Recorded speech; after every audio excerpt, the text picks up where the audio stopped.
Hello, we are good to go. Actually, kind of on time for once. It's been a bit since I've actually been remotely on time, but hey, you know, some things actually do work out. AKA, I actually got up at a slightly more reasonable time. I didn't go to bed at a reasonable time, unfortunately. But hi, hope everyone's having an alright Monday. So this is a big deal. This is one of my favorite games of all time, genuinely. So I'm looking forward to starting it. But it's also very intimidating, because this is the biggest game I will have played on my stream. Because I am scared of doing RPGs. I know there's the irony of Drifting Soul playing in the background. But also, happy Xenoblade 3 Anniversary Day. I was thinking about playing a song from Xenoblade 3, but then it's like, oh, the song I want to play is a massive spoiler, so maybe I shouldn't. Anyway, hello. Hi, Rex. We're gonna get started very soon. I hope I turn my Switch on, huh? Yeah, that'd be a good idea. My setup is slightly different. The way I have my mic is set slightly differently. I don't know if it'll be good or not. It might be too close, actually. I almost feel like I'm coming in a little loud, but we'll see.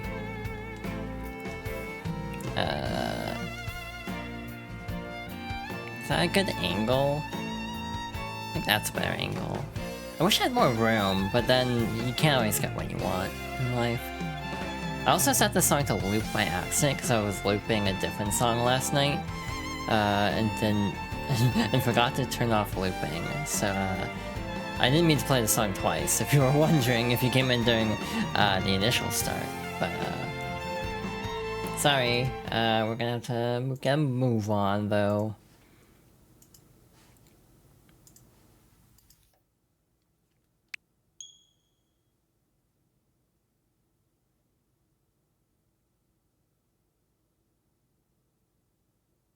It is finally time to start one of my favorite games of all time. Fun thing, this was my literal favorite game for a very long time.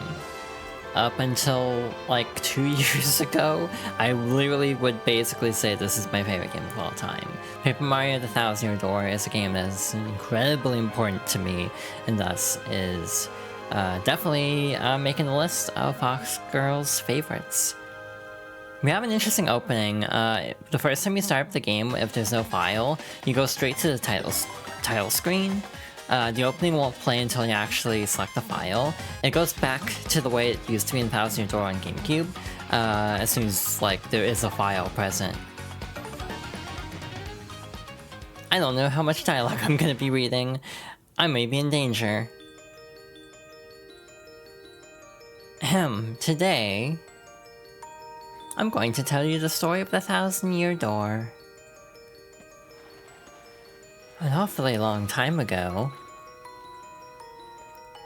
in a strange and far-off land, a big bustling town thrived. It was a town where all people lived very happy lives, and it was said that the town was very prosperous. But one day, tragedy befell this blessed place. A great cataclysm struck the town and its people. Darkness filled the skies and the earth roared and shook. It was as if the very world had come to a violent end.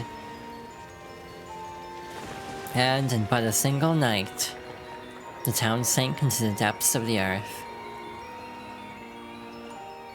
Many moons rose and set. Stories of the town passed into the pages of fairy tales. And when the town's site no longer held relics of its past, people gathered at that spot and built a new town. But word soon spread among the people who moved in that an ancient city lay deep underground and that a magnificent treasure rested there. Indeed, this is the tale of the fabled treasure of Rogueport. Yes, this is where it begins, in the sea town of Rogueport. The tale of the quest for the legendary treasure and the Thousand Year Door starts here.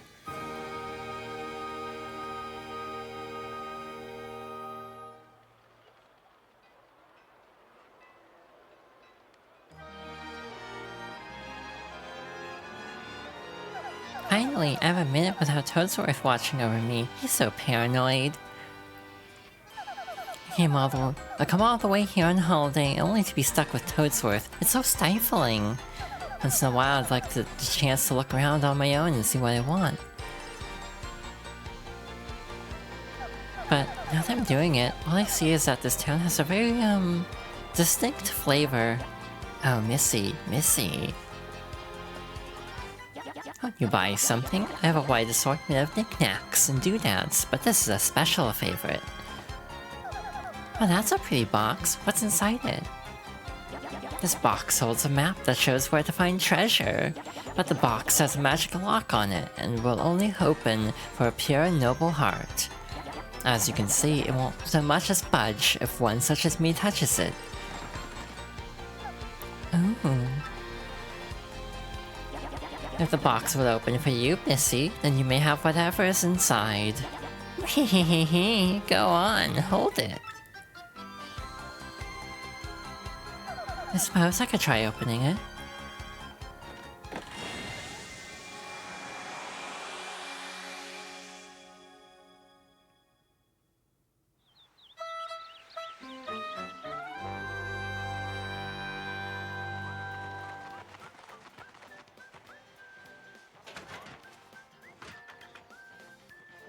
Mail call. I like the very faint Paper Mario 64 main theme motif in the background for Perry here. It really threw people off when this game was announced. People thought this was a remake of the first game. Mail call. I knew it was Thousand Year Door just because of the book immediately. I was like, this is Thousand Year Door. It's like, a lot of people thought it was 64 though because of the song. And there goes Lungus. But yeah, hi everybody. Hey bro, check it out. A letter from Princess Peach arrived for you. I'll just read it to you. How's that sound? Now let's see here. I don't know what this voice is. Hello there, Mario. I am now on holiday, traveling in the Mushroom Kingdom. In my travels, I came into possession of a mystical map. A treasure map, actually. It was inside a box I got from an old merchant in the town called Rogueport. But since it would be too difficult for me to try and go find treasure all by myself, I thought that you could help me hunt for it. You will, of course, won't you? I've included the map with this letter, so please bring it with you when you come. I'll meet you at Rogueport. That means you must come. Peach. And you know, it's true, there's a weathered old map in here with the letter. Check it out.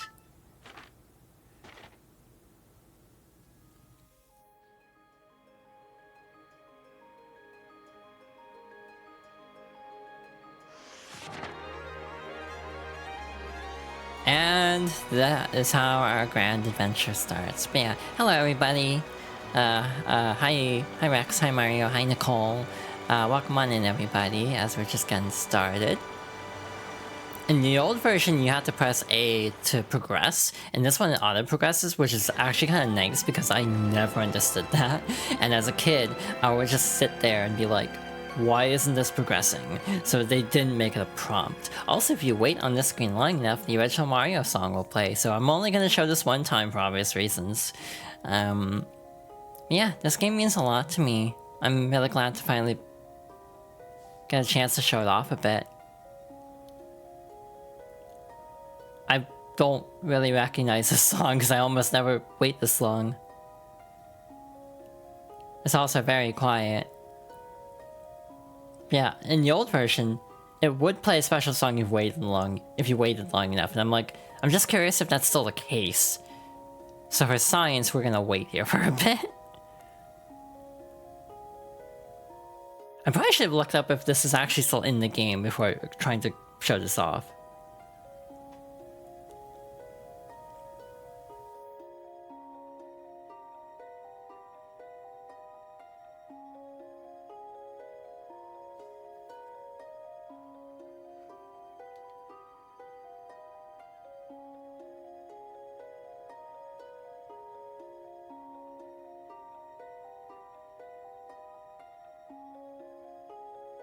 Actually, how long do you even have to wait? I don't think it's supposed to be this long.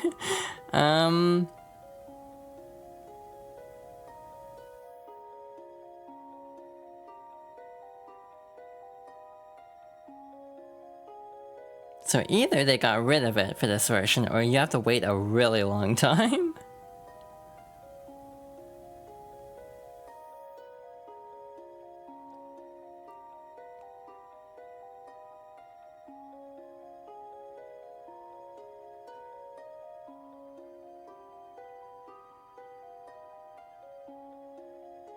Yeah, I think we should just get a move on. I don't know if that's still in this version or not.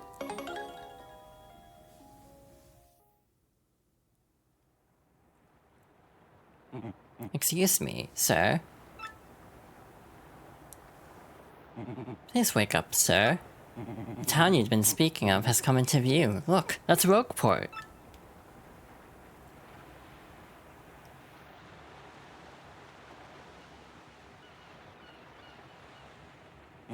You see, we'll arrive shortly. Please prepare to disembark.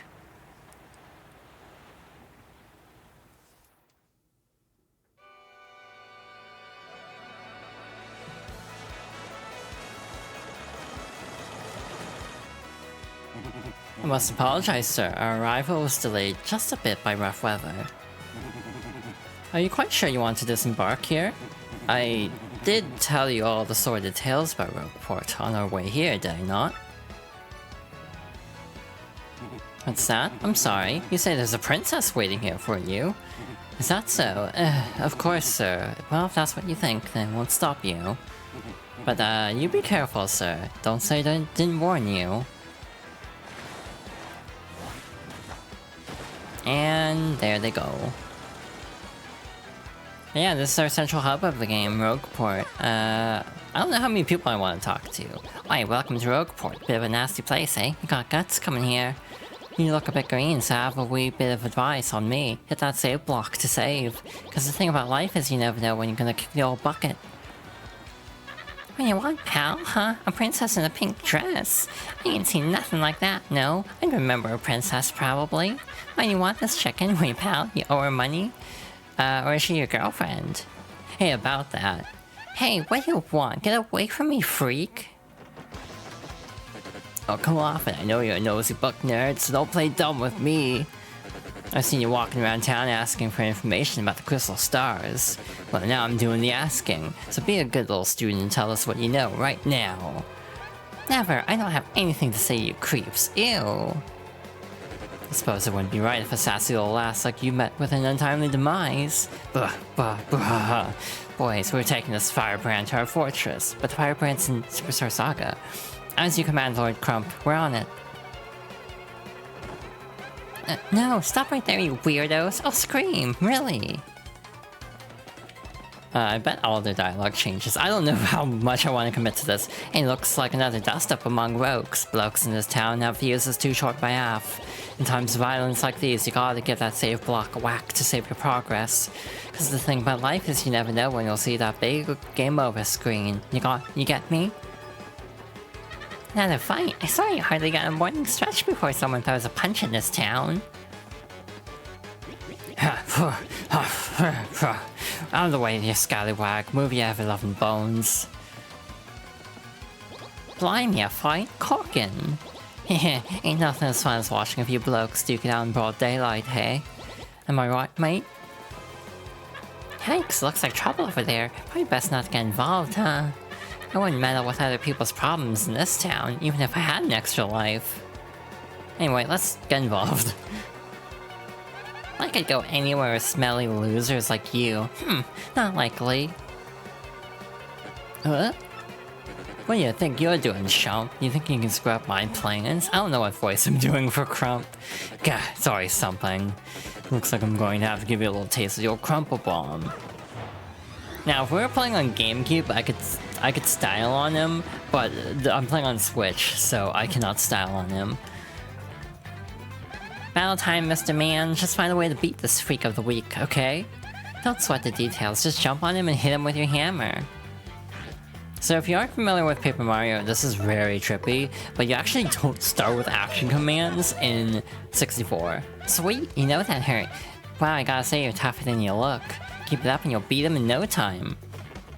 You also don't have a hammer at the start of Thousand Year Door, or at the start of 64, which is really confusing as someone who actually played Thousand Year Door first. You've got him on the ropes, come on, keep wailing on him.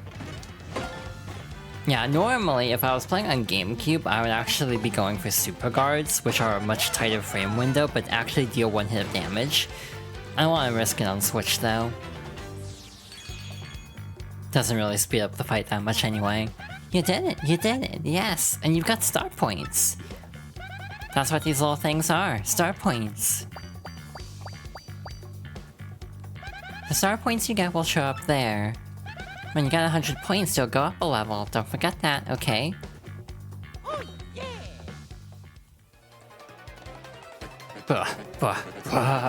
Okay, you got a couple of decent shots in, I'll give you that. But unfortunately for you, that means... it's go time!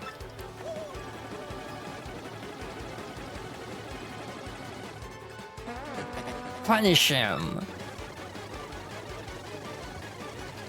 And unfortunately they're very bad at their job. I like how you can just see Goombella leaving. Quick, this way! Phew, what a bunch of bozos. Let's just sneak out of here, what do you say? And we're just gonna get the hell out of here while they are just attacking nothing. Like, great villains. Uh-huh? Stop!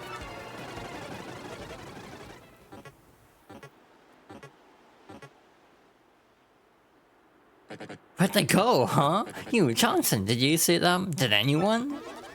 Nope, no one saw us. Crud, they bolted.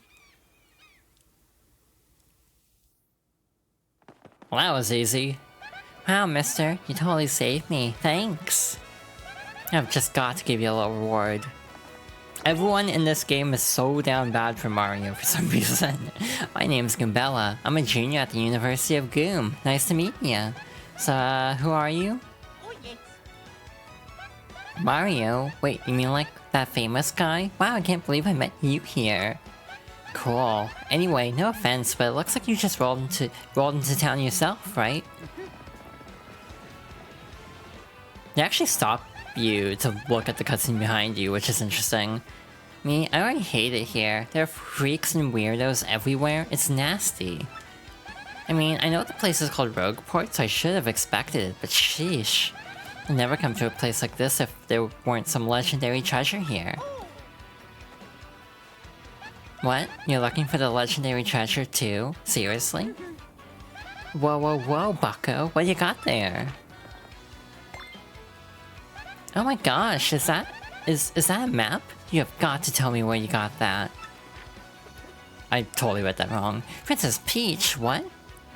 Great hoogly boogly if it isn't Master Mario. What a bit of a coincidence bumping into one another in this sort of place, hmm? Oh. So tell me, Master Mario, what in the world brings you to this wretched little burg? Hmm? Ah, indeed. Princess Peach sent you a letter and a treasure map. And she told you she'd meet you here in Rogueport. Intriguing. You're asking me where Princess Peach is? I was just about to ask you that. Well, we stopped in this town to acquire a spot of fuel for our ship, don't you know? I only took my eye off her for a moment, but as soon as I did, she vanished. You know how headstrong she is, Mario. I just assumed she'd be back momentarily. But at this point, I fear we must embrace the possibility that she may never return.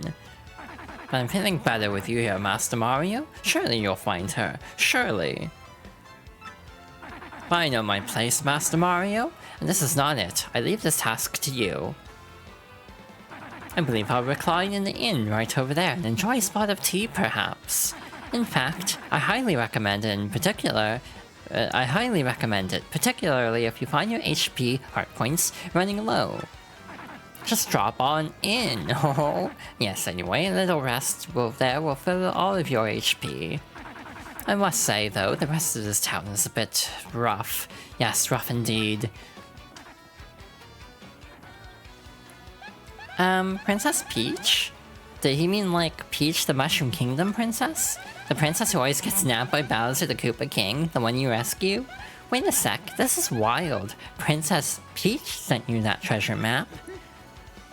Whoa, this is really intense. Well, where could she have gone then, do you think? You think maybe she got sick of waiting and went to find the treasure on her own? Ooh, I know, Mario. Come with me. One of my professors is here researching that treasure. We'll show him your map. If we start looking for the treasure, then maybe we'll find some clues about Princess Peach. Great, we're all good then. Let's go, Mario. Goombella joined your party. Goombella's ability is a primer. When you approach people or objects, you may see an icon appear over Goombella's head. If that happens, you can press X to learn more about that person or object.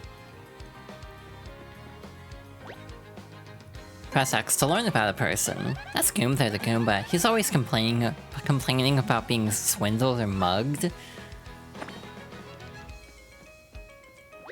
Press X to get information about nearby people, places, and objects. I thought the tutorial in the original was delivered by the character, not like through a text box. Press X to learn about a location. This is Rogueport Square. It's the center of town in the main business district. It's a crossroads where many people meet, including more than a few shady characters. Sometimes you'll learn some interesting tidbits. Try using her ability wherever you go, wherever you can. That concludes this little primer. Do you think you mastered Goombella's abilities now? I've mastered them. I mastered them 20 years ago.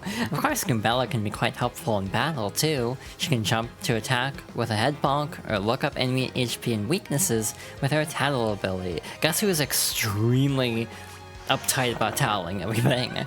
First off, we gotta find my professor. Thing is, since I just got to town myself, I, don't exactly know where he lives. His name is Professor Franklin, and he looks like this. Oh, before I forget to mention it, from here on, if you ever feel lost or confused, try pressing ZL. That'll be my cue to share any info I know, which might help us figure out what to do next. Studying pays off. So yeah, we have a quick hint button now. Let's look for Professor Franklin. I know he lives somewhere in town. One nice thing is, as you get more characters, they'll all have different things to say, which is very nice. I'm looking for this guy who defrauded me with a fake credit card the other day. If you find that jerk, give him a wallop for me. Every chapter also has different dialogue, so I don't know how much I'm gonna talk to everybody for the sake of this playthrough not being 3,000 years long. You smell that? This smells like a possible situation. Yes, indeedy. Looks like my star is finally starting to shine. Not that it's any of your business. Turf war between the Pianta Syndicate and the Robos heating up, apparently. Best stay indoors. Graffiti Corner. I just saw the most beautiful, elegant princess in Rogueport. I think I'm smitten. Podley's best customer. Wonder who that is. Anyway, let's go over here. Praise! You two, not another step. Don't come this way. I don't know what this voice is for all the toads. Some complete jerk just bumped into me and made me lose a contact lens. I'm looking for you right now, so don't you dare move. You know what I like to do here? You hear me? Whatever you do, do not move an inch. Not an inch, you hear? Wait, that doesn't work in this version? I could have sworn you could just swing the hammer and then break it on GameCube. Anyway. Idiot, you stepped on it, my poor contact lens. I told you not to move. Don't your stupid ears work? What were you thinking? This is your fault. Now I have to buy a new contact lens, but you're gonna pay for it. Compensate me, Mr. Clumsy. Fine, if that's your plan, then here's mine, you oaf. I'm gonna block the gate to the west side until you bring me a new contact lens. No, look, I'm not letting you into the west part of town to buy me a new contact lens. Sorry, but end of story. I can't cook anything without my contact lenses in. Ah, my range is so hot right now, I could cook you with it. Also, hi Eden, welcome on in. Welcome. Yes, welcome to the Toad Bros Bazaar. Eh? What's that? You want a contact lens, you say? Wait just a moment.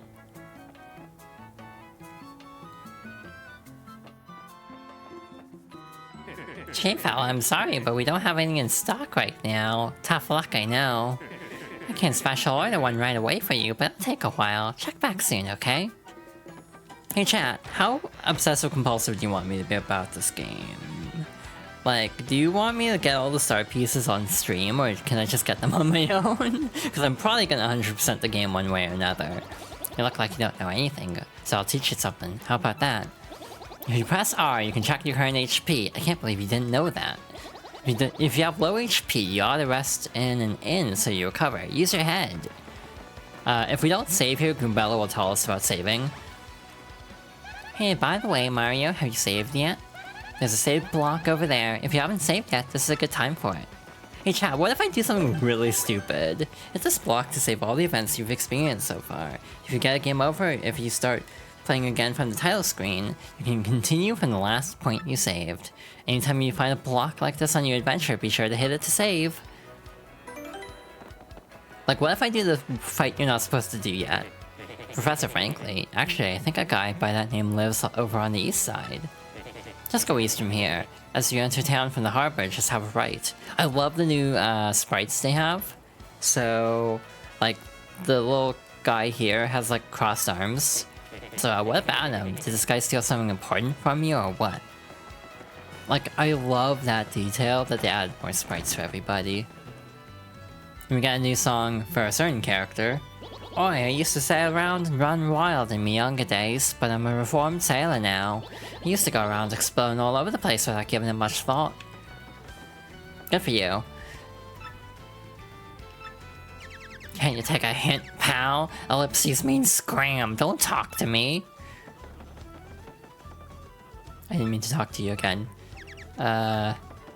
You do dig the dynamic sprites? Yeah. Welcome to you and yours, have a seat.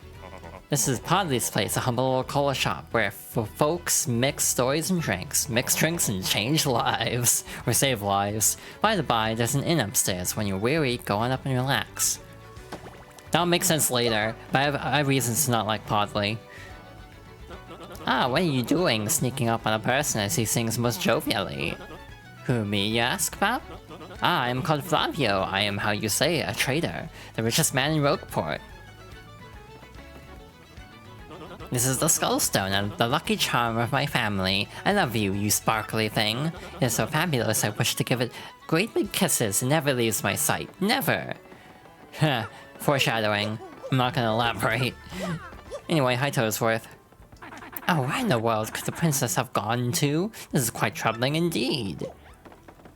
Yeah, I kinda want 100% the game, but I don't know if I want to put everyone through it. Sorry, we're closed. We'll reopen at 11 AM today. That's fine. Speaking of which, got a star piece. A lovely piece of a star. There's a lot of star pieces all over the place. We'll be going after most of them. Listen, this is a huge secret, but I gotta tell you tell someone. I'm a wanted Goomba. I was a thief in another town up until about 3 months ago. Yeah, a good one. But then the heat came down, and I needed to hide out, so I came to Rogueport. Now that I told you I'm lying low in the thieves' den, you gotta keep it a secret, okay? Hehe, I'm so sly. Like a Cooper, by any chance? There's someone over there, we'll talk to them in a bit. But I have my reasons for waiting. Anyway, the east side of town, and as soon as we enter here... Oops, pardon me, sucker. Hey, what's your beef, pal? Yeah, I'm talking to you. The guy bumps into you and he just runs off like that? Unbelievable, some people are so rude. Wait, they'll point it out in this version? Interesting. Cause like Goombella normally points out like they steal half your coins on GameCube. And I'm like, wait, that dialogue didn't play. Like, huh? I'm confused. But anyway, we are gonna go get our coins back for obvious reasons. Oops. Fancy meeting you here. You're pretty dang persistent, buddy. What a pain. Fine, okay, you got me. I'll give you your coins back. Here. Yeah. Let me give you a news flash. Even the innocent looking people in town are thieves. So don't come grumbling to me about losing a little pocket change, okay, buddy? Yeah, in the original Goombella's like, Mario, pay attention, you stole half your coins. Like, I don't know why I never noticed they changed that. Like, wow, I played the remake, I did not pay enough attention apparently. Dang, yesterday I blew through 100 coins at the parlor, you believe that? But not next time, man, I'm coming back a winner. The odds favor me now. Sure, they do. I like how the floors and buildings are made out of like cardstock for paper, so they look very shiny. The one thing I don't like about the shiny floors is I think the game could have run at 60 FPS if they didn't have reflections everywhere. And it's completely just my conjecture on how any of this works. To be fair, I'm not an expert on performance of games, but part of me does wonder, like, if they didn't do that, would the game have been able to run at 60? Hehehe, I'm pulling another card trick today and making tons of loot. But somebody started tailing me, so I came here to hide out for a while. Don't tell anyone you saw me here, or I'll bonk ya. He changes his threat every time, which just kind of makes me think of a certain scene from Final Fantasy VII. If you know, you know. Wait, did we get this one already? Nope. I'm just losing my mind. Hi, GB. Thank you for the hydration check. Hey, my name is Darkly. I like dim places, and I'm done talking for now.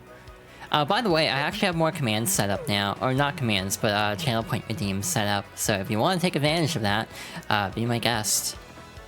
Hey, you big ol' rube. It ain't smart talking to people you don't know. You never know when a guy might go wild and attack. Be careful, live longer. Hey chat, I'm gonna do the stupid thing. And it's not a stupid thing inherently. If I was on GameCube, I could definitely do this, no prob. On Switch, hell if I know what the timing is. So this might end up being a game over already. But we'll give it a try, because I'm feeling spicy today. Whoa, whoa, whoa, hold up now. You're an outsider. Past this point is the turf of Ishmael, head of the Robos. It's 10 coins to pass, though. Pass through. You try to pass without paying, and I'm afraid I'll have to whip you, but good. I can take you in a fight, right? What? You gotta be kidding. You think you can fight your way through here? I'm gonna make you eat the words, tough guy. Let's get this party started. So we have a special fight here. We can flee the fight though, so we don't have to worry about, you know, soloing this.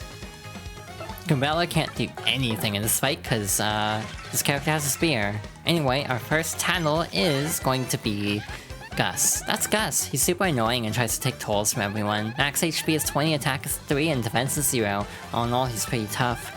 And I'm sure it's super obvious, but that pointy spear of his hurts if you stomp on it. But what if this guy watches people pass 365 days a year? Talk about a workaholic. Okay, good start. So, for those who don't know, the reason I brought up frame rate earlier is the game does have a different frame rate than the original. So we'll just have Goombella defend over and over again. So, the original 1000 Year Door was 60 FPS, and this version is 30, which has the problem of all the attack timings are different. We got one, cool. We got a Super Garden, I feel happy about that. I'm gonna have Goombella in front, because 1, she can defend, 2, it gives me a little bit of a buffer for Mario, because if Mario goes down, you get a game over. If Goombella goes down, the fight can actually continue. So yeah. Again, on GameCube, I always do this, because I have the attack timings burned into my subconscious. So I don't have to worry about this whatsoever. On this version, I'm not as confident with Super Guards. So I am definitely taking a risk by doing this fight now, rather than saving it for after getting a partner who can actually deal with this directly.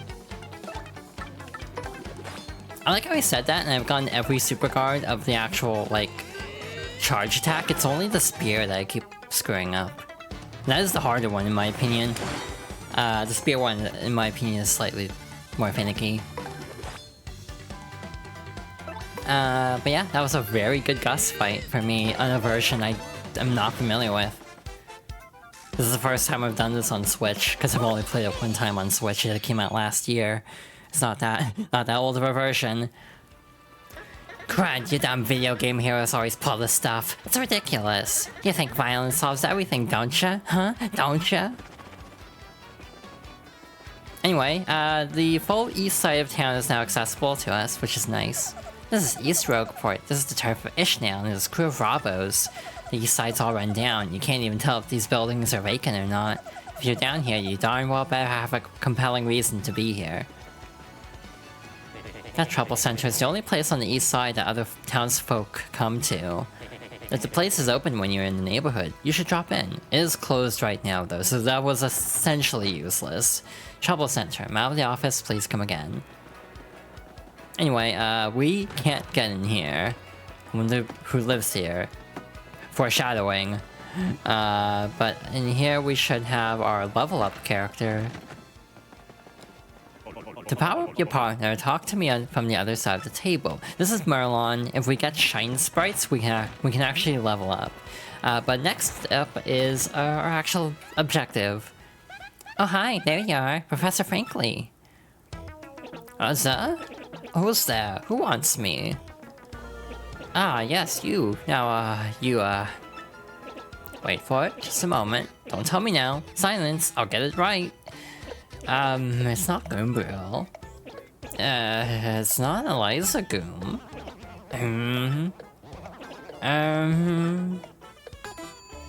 Aha, I've got it. You're Goombella, aren't you? You're in my archaeology class last year, am I right? Wow, yes sir, that's me. I'm Goombella, junior at UGoom. Go Goombas! Of course I remember you. Not to toot my horn, but I'm pretty good at remembering. You though, you stick out of my mind because you're such an exceptional student. And that guy behind you is... Who? Mario, Professor. He's Mario, you know, the famous one. Oh, my apologies. I'm such a bookworm. I haven't a clue about what's hip right now. In any case, what sort of errand brings you two all the way to a place like this? We're hoping you'd tell us about the legendary treasure said to be below Rogueport. I thought that if anyone knew anything about it, you would, Professor Frankly. Of course I know about it. The reason I came here was to study that very subject. But why do you tykes want to learn about the legendary treasure? You know that most say it's a little more than a fairy tale, don't you? Archaeologists and historians have to search for the truth in those fairy tales, though. Me, I believe the legendary treasure truly does exist, and I really want to find it. Good point, and well made. In that case, I'll cooperate with you however I can. First of all, we should start by addressing just what the legendary treasure is. Some say it's an infinitely vast treasure hoard, while others say it's a magical item. Some books say it's actually a monster, while still others claim it's an empty chest. So many different theories, obviously it's impossible to divine the truth among them. They'll all agree on one point. To find the treasure, you must have the crystal stars. The crystal stars?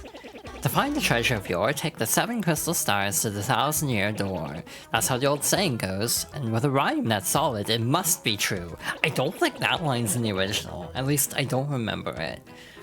Therefore, if you want to find the legendary treasure, you first must collect the 7 crystal stars. Oh hey, I researched some of the written lore behind the treasure, and it kind of matches that old saying. Hold the magical map aloft before the entrance to the 1,000-year door. Then the stars will light the way that leads to the Stones of Yesterday. The Stones of Yesterday? Is that referring to the same crystal stars you mentioned? It must be, and we're in luck. It seems the 1,000-year door is located somewhere beneath this very town. Yet the critical piece of the puzzle of the magical map is lost. If only we had that map. But we do have it, Professor. Well, not me exactly. Mario has the magical map. What? Oh my god, he's so shocked. I'm gonna hippity hoopida humala huffla hoofla. Really? You actually have it? Could I just take a quick look at it, if you don't mind? Astounding! This is it! The real thing! The one and only magical map! You, son, are my hero. You're great, fantastic, wonderful even. Certified Sonic Colors moment. With this map, we can locate the crystal stars just by holding it up in front of the 1,000-year door. Right on, Professor. Good golly, what are we doing just sitting here then? What are we just doing? What are we doing just sitting here then? Goombella? Mario? Let's take the magical map to the 1,000-year door. Off we go. Off we must go this instant. I'll lead the way to the sewers underneath the town. We should probably heal first, but I'm feeling reckless, so let's keep going. Bet you didn't know this Ronald thing came off, did you? Well, I knew it because I've played the game 20 times. We can use this pipe to get down under the city streets. Come on, both of you, let's get moving. Hey, you wanna know how my muscle memory betrays me? Oh wait, hang on a second. Mario, something just occurred to me. I'm fairly certain there are quite a few hoodlums below, so keep your guard up. Would you two like to practice your action commands before we descend? They're the basics of battle after all. Don't care. Really? A master, are you? Maybe you ought to practice them once, just to be safe. No, I'm good. A bold young lad, aren't you? A quick refresher, when your partner attacks, match what's shown on the screen. When guarding, press A in time with your opponent's attack. If you can remember that, you'll be fine. Right, now, down we go. Just stand on the pipe and press A to enter it. They changed this. It used to be press down, now it's press A. You will probably see me a few times in this playthrough jump on the pipe and do this. Like, I guarantee I'm gonna do this, because I instinctively want to hold down. Like, genuinely, like, keep that in mind, because it will probably happen multiple times. Also, for, like, sewers, essentially, this is very pretty. The lighting here really hits for me. The lighting in this remake is very good. I love the remake, by the way. I know it's not everybody's cup of tea for one reason or another, but I think it's a great remake. Anyway, this should be Merly. Haha, welcome Mario. If you wish for me to use my divining skill stacks to find what you seek, speak to me from across the table. So she will tell you where collectibles are that you haven't found yet. I'm just gonna use a guide, because I can. Anyway, hey man, what's up? You think it's cool to just waltz your way into our underground? Typical, you surface level snobs are so stuck up. Ooh, I get to see the sun, I like to breathe clean air, ooh. Yeah, come on over here, scruffy mustache man, we're gonna teach you some proper manners. Leave him alone, can't two academics and a world-famous hero wander the sewers of Port Town in peace? If this is your usual greeting to visitors, then you must have learned it down here, because it stinks. Ouch, that was cold. What, you're too good for a fight? If you ain't looking to tussle, then stay out of the sewers. Nobody doesn't start a fight with us. Nobody. Let's get him. So, hey, they completely rewrote this dialogue, because they are very much hitting on Goombella, and they got rid of that. A Goomba, a Spiky Goomba, and a Paragoomba. My, the whole Goomba family tree. The only one I should warn you about is that spiky fellow in the middle, the Spiky Goomba. See that spike on his head? I said spiky twice, because dyslexia. See that spike on his head? Well, jump on him and you're the one who'll take damage. The Paragoomba's airborne, so your hammer won't reach. You'll have to jump for him. You got what I'm saying? Study your opponent before you choose an attack method. And be ready for those tricky action commands while attacking and blocking. Now go get him. Oh, that's right, I forgot to tell you something vital. You can press Y to change the order you two attack in. You can attack first if you feel like it, Goombella, don't forget that. I'll just be over here watching the two of you do your thing from a safe distance, but good luck. Goombella's gonna be out in front. I guess we'll tattle in order. This is kind of risky because the Spiky Goomba does deal damage through a block. That's a Goomba. Yeah, I'm one of those, in case you hadn't noticed. It says here Goombas are underlings of underlings. No standout features to note. That's totally rude! Maximum HP is 2, attack power is 1, and their defense is 0. Oh, I kinda got the underling thing now. That's new. Again, they added a lot of new dialogue and rewrote a lot of dialogue. Hell yeah, okay, I still got it, even in a different version. Never mind, I am eating my words immediately. Okay, so another change in this version, there's more menu delay. So in the old version, you can mash through menus, but in this one, you have to wait until the menu is actually fully on screen before you can move the cursor again or select an option. So for example, if tile's highlighted in the original, you can just mash through it really fast. In this version, you have to wait for like the full menu to pop up. So it's kind of annoying, actually. It throws me off quite a bit as someone who likes mashing through menus to my detriment a lot. That's a spiky Goomba, a spiky-headed Goomba. What a creative name. Maximum HP is 2, attack is 2, and defense is 0. Guess that spike helps boost its attack compared to the average Goomba. The addition of the spike means it'll hurt your feet if you jump on it, duh. Goombella has 0 chill. Also, the Switch version, button icons, ow, actually have colors based on the Super Famicom controllers, which is the Japanese Super Nintendo. I didn't tattle that. There'll be plenty of opportunities to tattle a Goomba, so it's fine. But that was another case of me mashing through and not thinking. Owie! Ha! Later on, losers. That felt awesome. Are you ready, Mario? There are plenty more where they came from, and they'll all have it in for us. When they attack, try to hammer them or jump on them while in the field. Attack successfully, and you can perform a first strike when you enter battle. So if an enemy catches sight of you, be sure to thump him as you go into battle. There should be another Goomba over here, but I think they only spawn in later, yeah. But yeah, they put in a lot of work into this remake. To my knowledge, this is the same engine as Paper Mario the Origami King.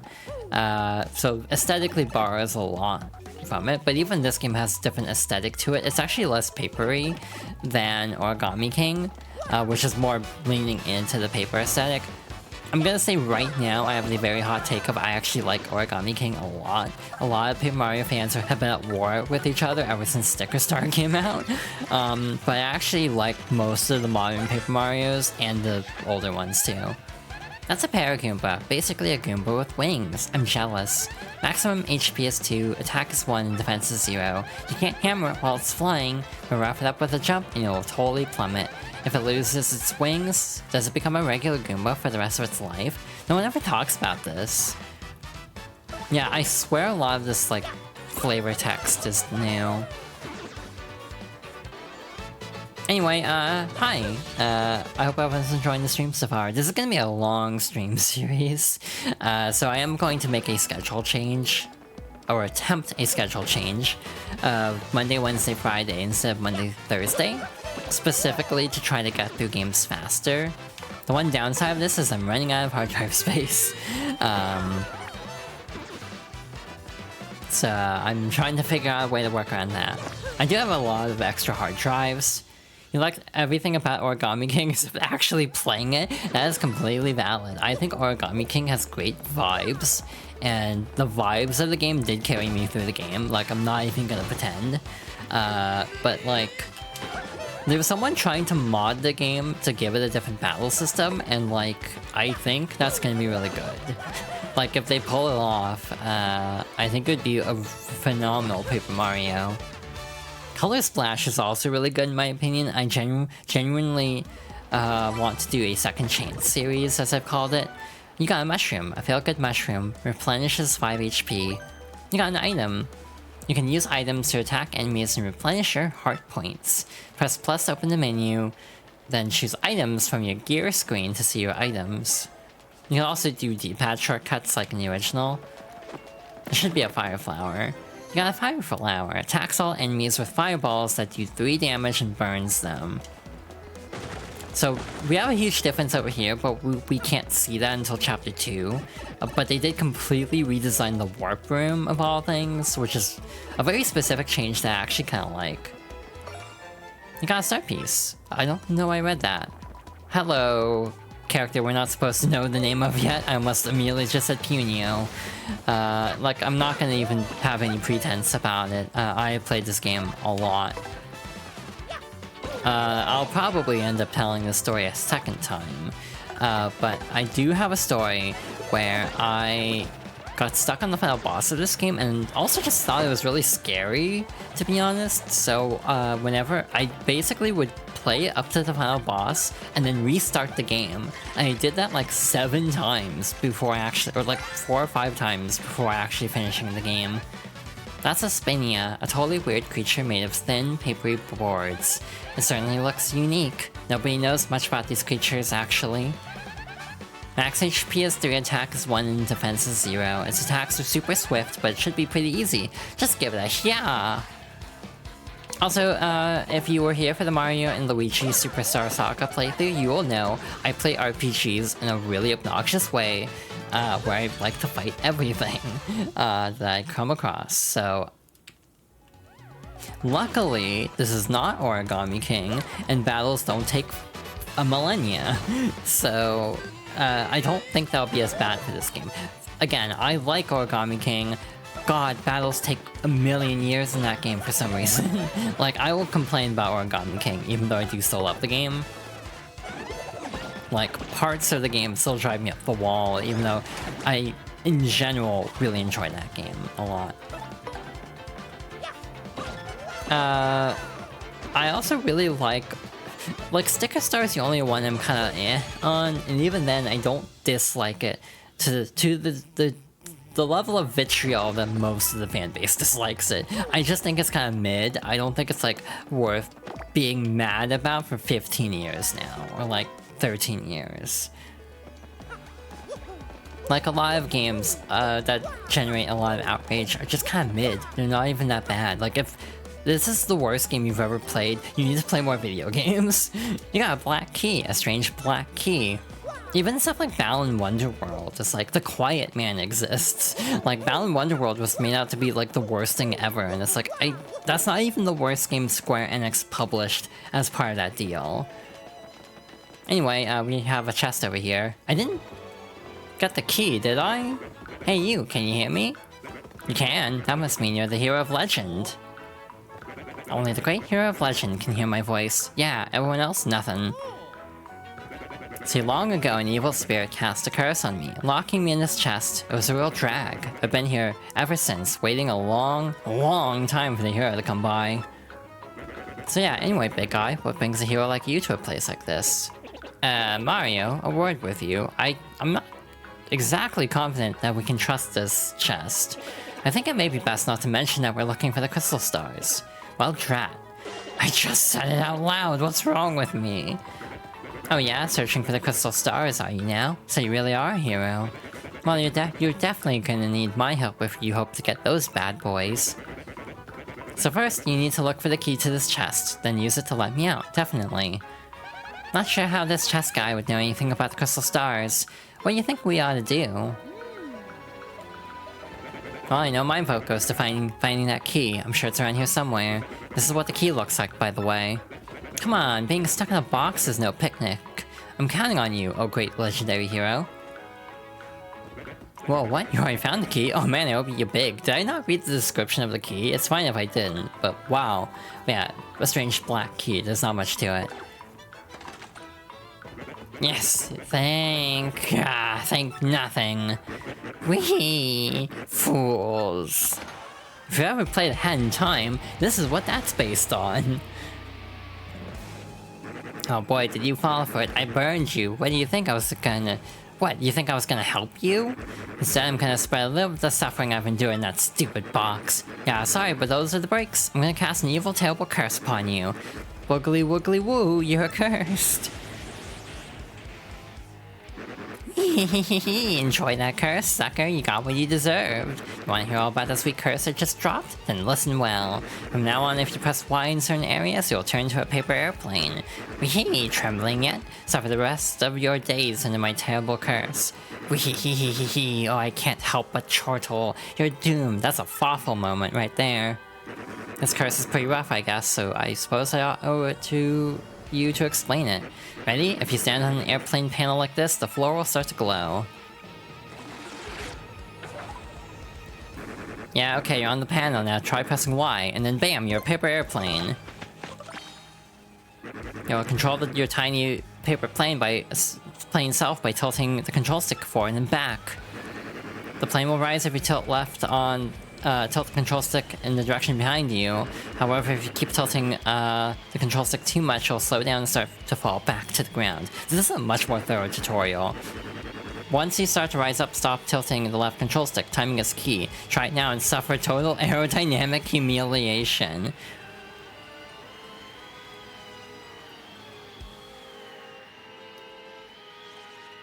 Wow, they make you really practice this. Which is good, because I botched this so much as a kid. Also, the ads are about to start, so we'll actually stop here. And we'll continue very shortly. Hi, we are now back.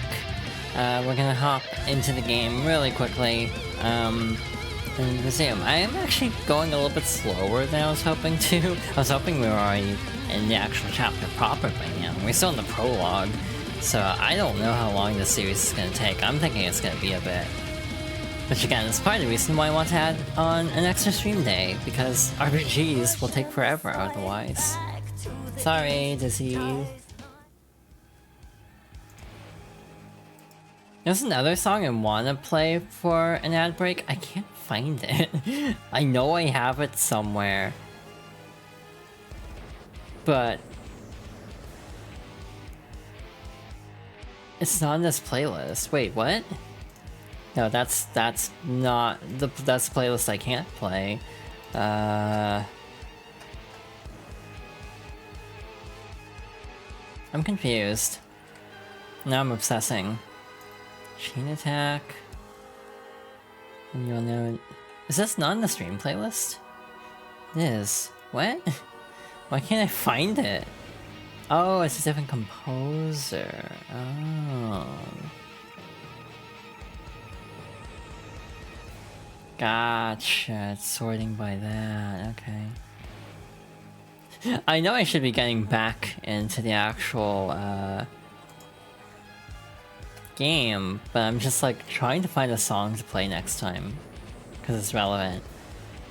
Yeah, there it is. Okay, we're fine. Alright, let's get back into it.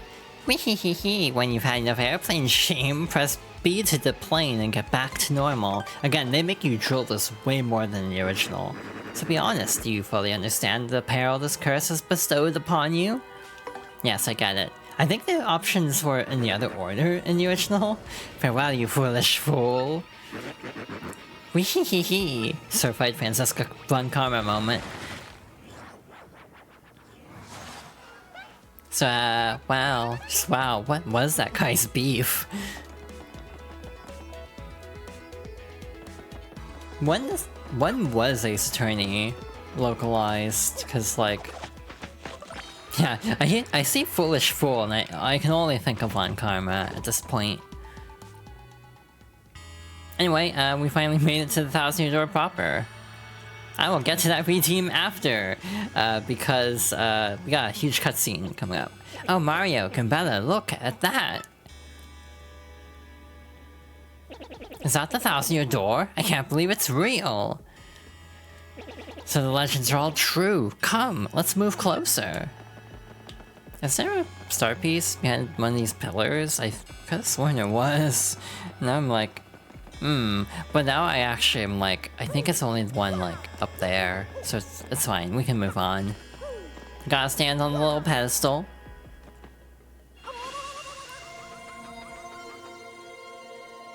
I always love the cutscene. That's very pretty. Professor, what's going on?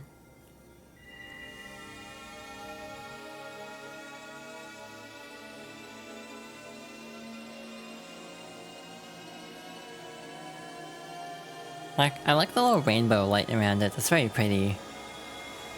Again, this remake is just in general very pretty in my opinion.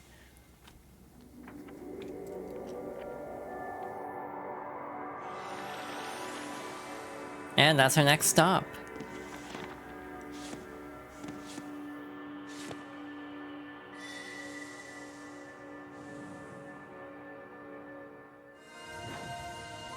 That little ripple effect was always so cool on GameCube. The location of a crystal star has been recorded on your magical map. And Mario's learned a special move. You can now use Sweet Treat. Hell yeah.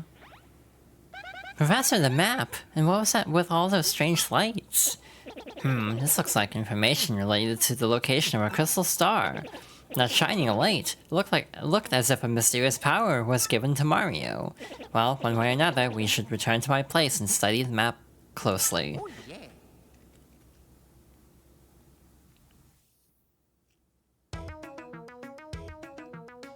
Aha, I see.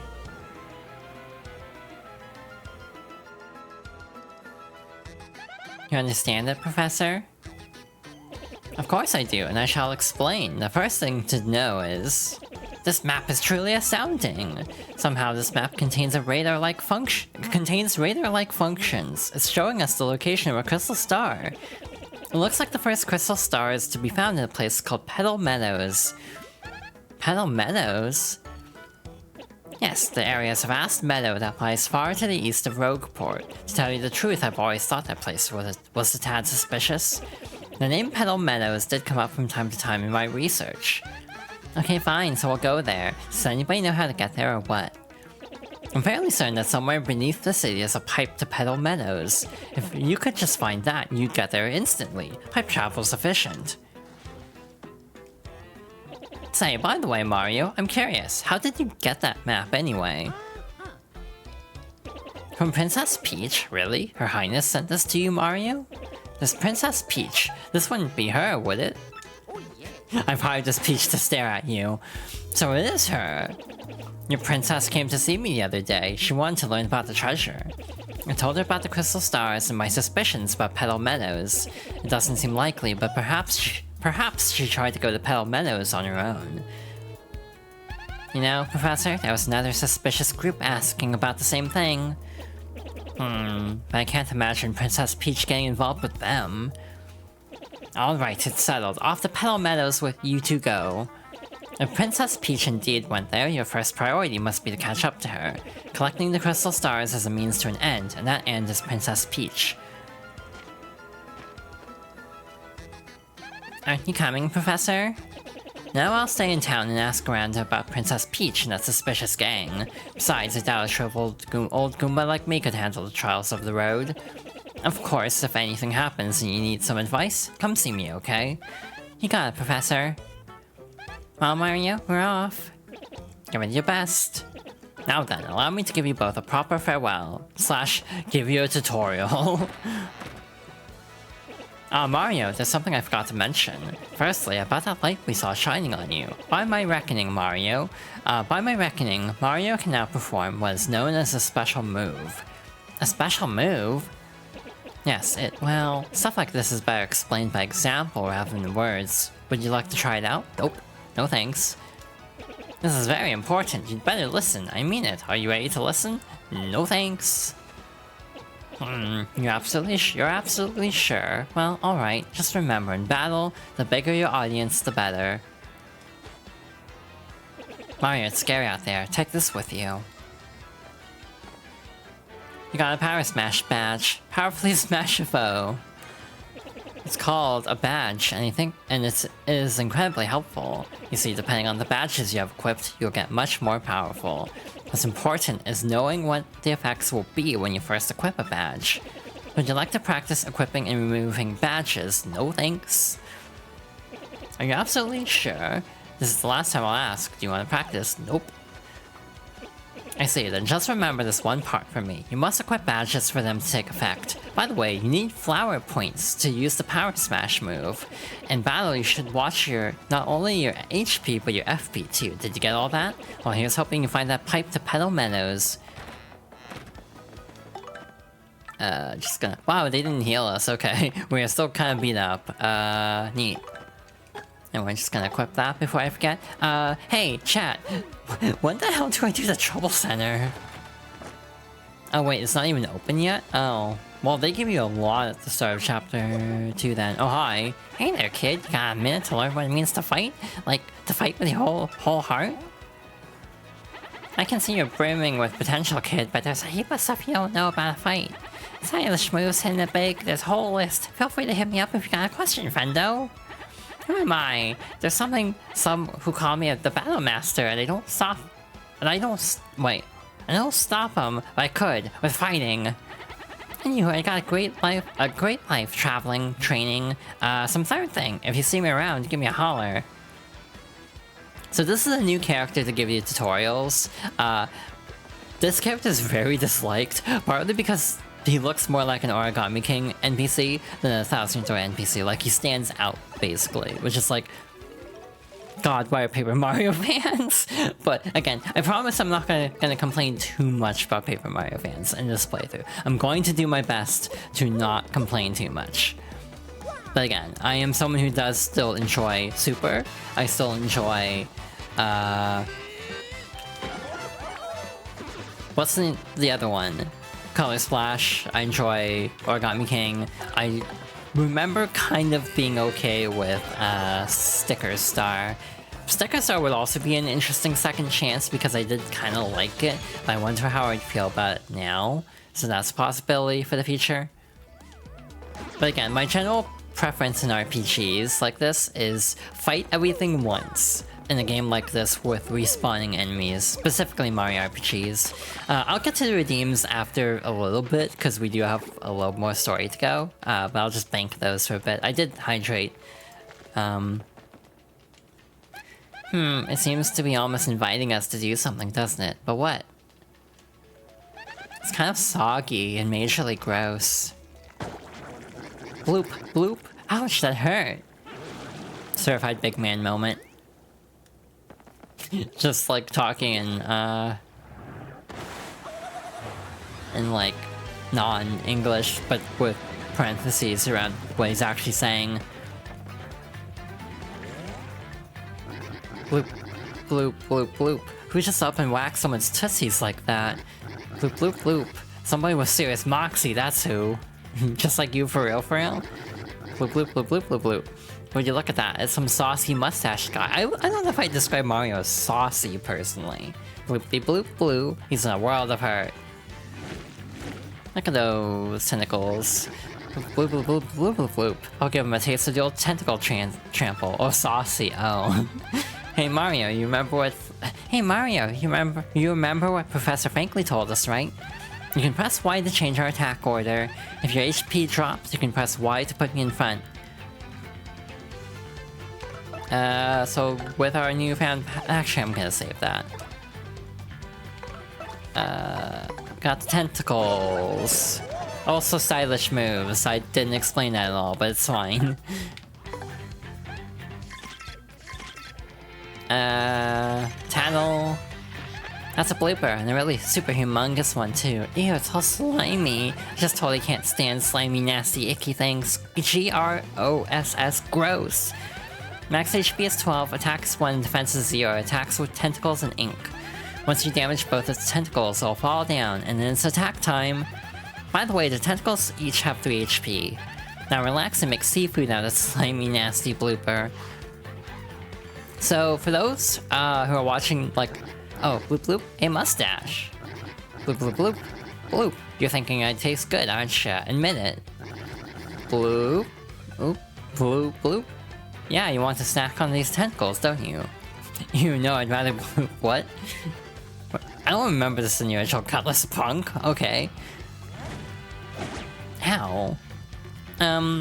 Yeah, for those who are watching like on YouTube and can't see the chat, I added extra redeems on Twitch for like channel points, so like you can ask me to talk about like Guilty Gear lore or K-pop, because those keep coming up anyway. So like GV redeemed info dump about Guilty Gear.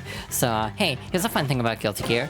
You know that like the basis of Guilty Gear is like a set of crusades, basically. There's like a whole war between gears and humans that's very cataclysmic, so a bad guy ends up fighting in it. He's also involved in like the creation of gears, sort of. Also, the, like... I mean, I can't really talk about the full lore, because I still haven't played Overture, to be fair. But like, Soul Bad Guy, or Frederick Bolsara is his real name, Arya Hale, and Asuka are Kreutz, I forget how it's pronounced. But anyway, they kind of spearhead a lot of things. Then Arya Hale gets turned to Justice, who's like the leader of the gears, specifically a command type gear. As is her daughter and her daughter's kids. All of them are command type gears. K-pop, I'm gonna save that until we start chapter 1, because we have a cutscene coming up after this. Yeah, I don't remember that question. Bloop bloop? Like, there's a lot of dialogue that I don't remember in the original. But again, it's also been a hot minute since I've played the original, but I've also played it so many times. You'd think I'd remember some of this. Either way, we're finally officially starting chapter 1. Chapter 1, Castle and Dragon. Also, the prologue was Rogue's Welcome, which is a very good title in my opinion. Again, not gonna wait for the title screen, the chapter start Easter egg, because I don't know if it's in this version. I'll double check on my own time. I do feel like the glossy cardstock look does look a little bit jarring in nature areas like this. Well, here we are, the Petal Meadows, where folks say Crystal Star hides. Woohoo, here we go, Mario, the star of our adventure. This is completely awesome. So, I guess I'm going after star pieces. So, hey, this one over here. I have a guide up, by the way. I'm not doing this from memory. I'm not that locked into this game. Pretty locked in, but not that locked in.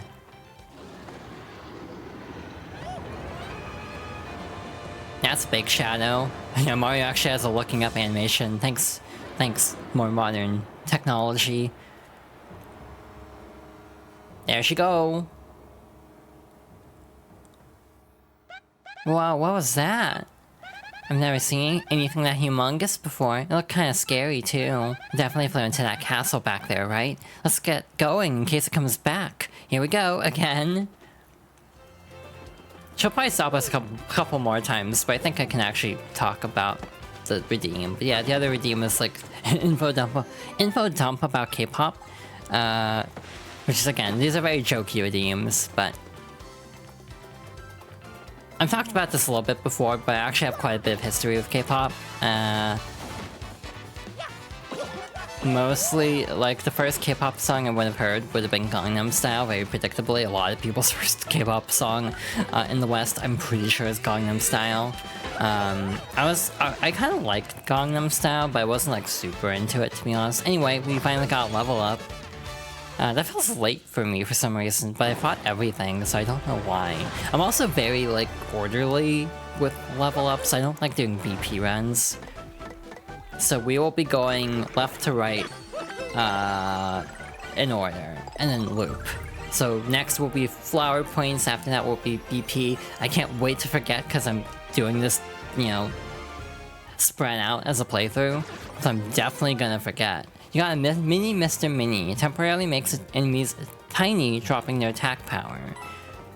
Neat. There's also a badge here, the Close Call badge. You got a Close Call badge. When Mario's at or below 5 HP in battle, foes will sometimes miss when attacking him. This is critical to the Danger Mario strats. Which again, I've never actually tried. Part of me almost wanted to make it like an incentive for this playthrough, but I didn't plan ahead enough. Yeah, sometimes enemies will drop items that they have in battle. I would love a fire flower, because we need, or I want a lot of fire flowers for later, but unfortunately, no dice.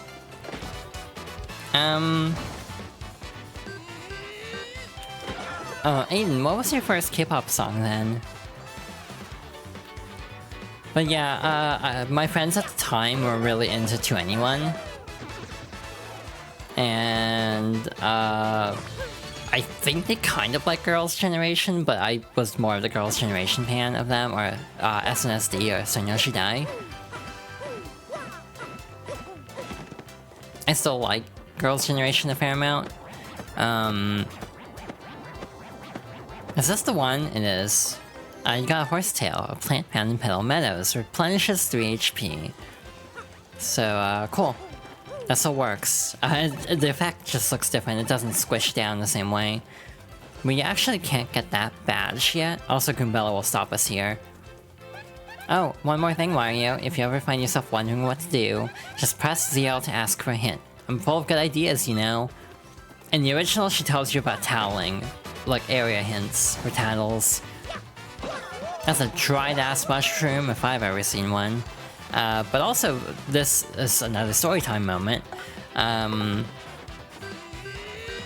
This area would have been my first experience with Thousand Year Door because of a store demo. But that actually goes into much deeper me lore, where I first experienced Paper Mario period from a store demo, but I didn't have an N64, so I didn't get to play it. I apparently was extremely enamored with this demo though. So needless to say, eventually, when I found out this game existed, I was extremely excited. This was probably one of my most anticipated games like ever, like not even kidding. Because I really wanted to play the original Paper Mario and never got a chance, so I was so excited to find out they were making one on a console I actually owned.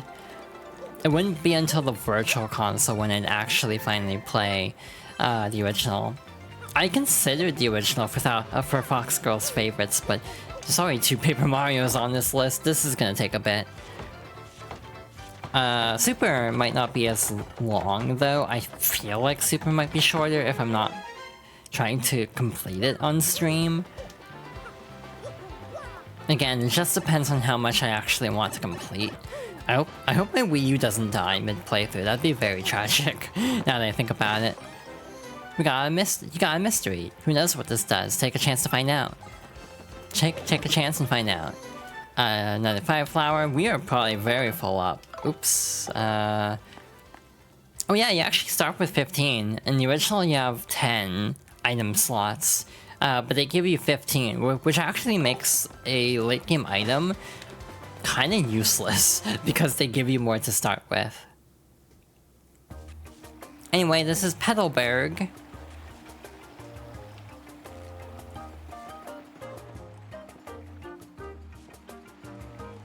Welcome, travelers.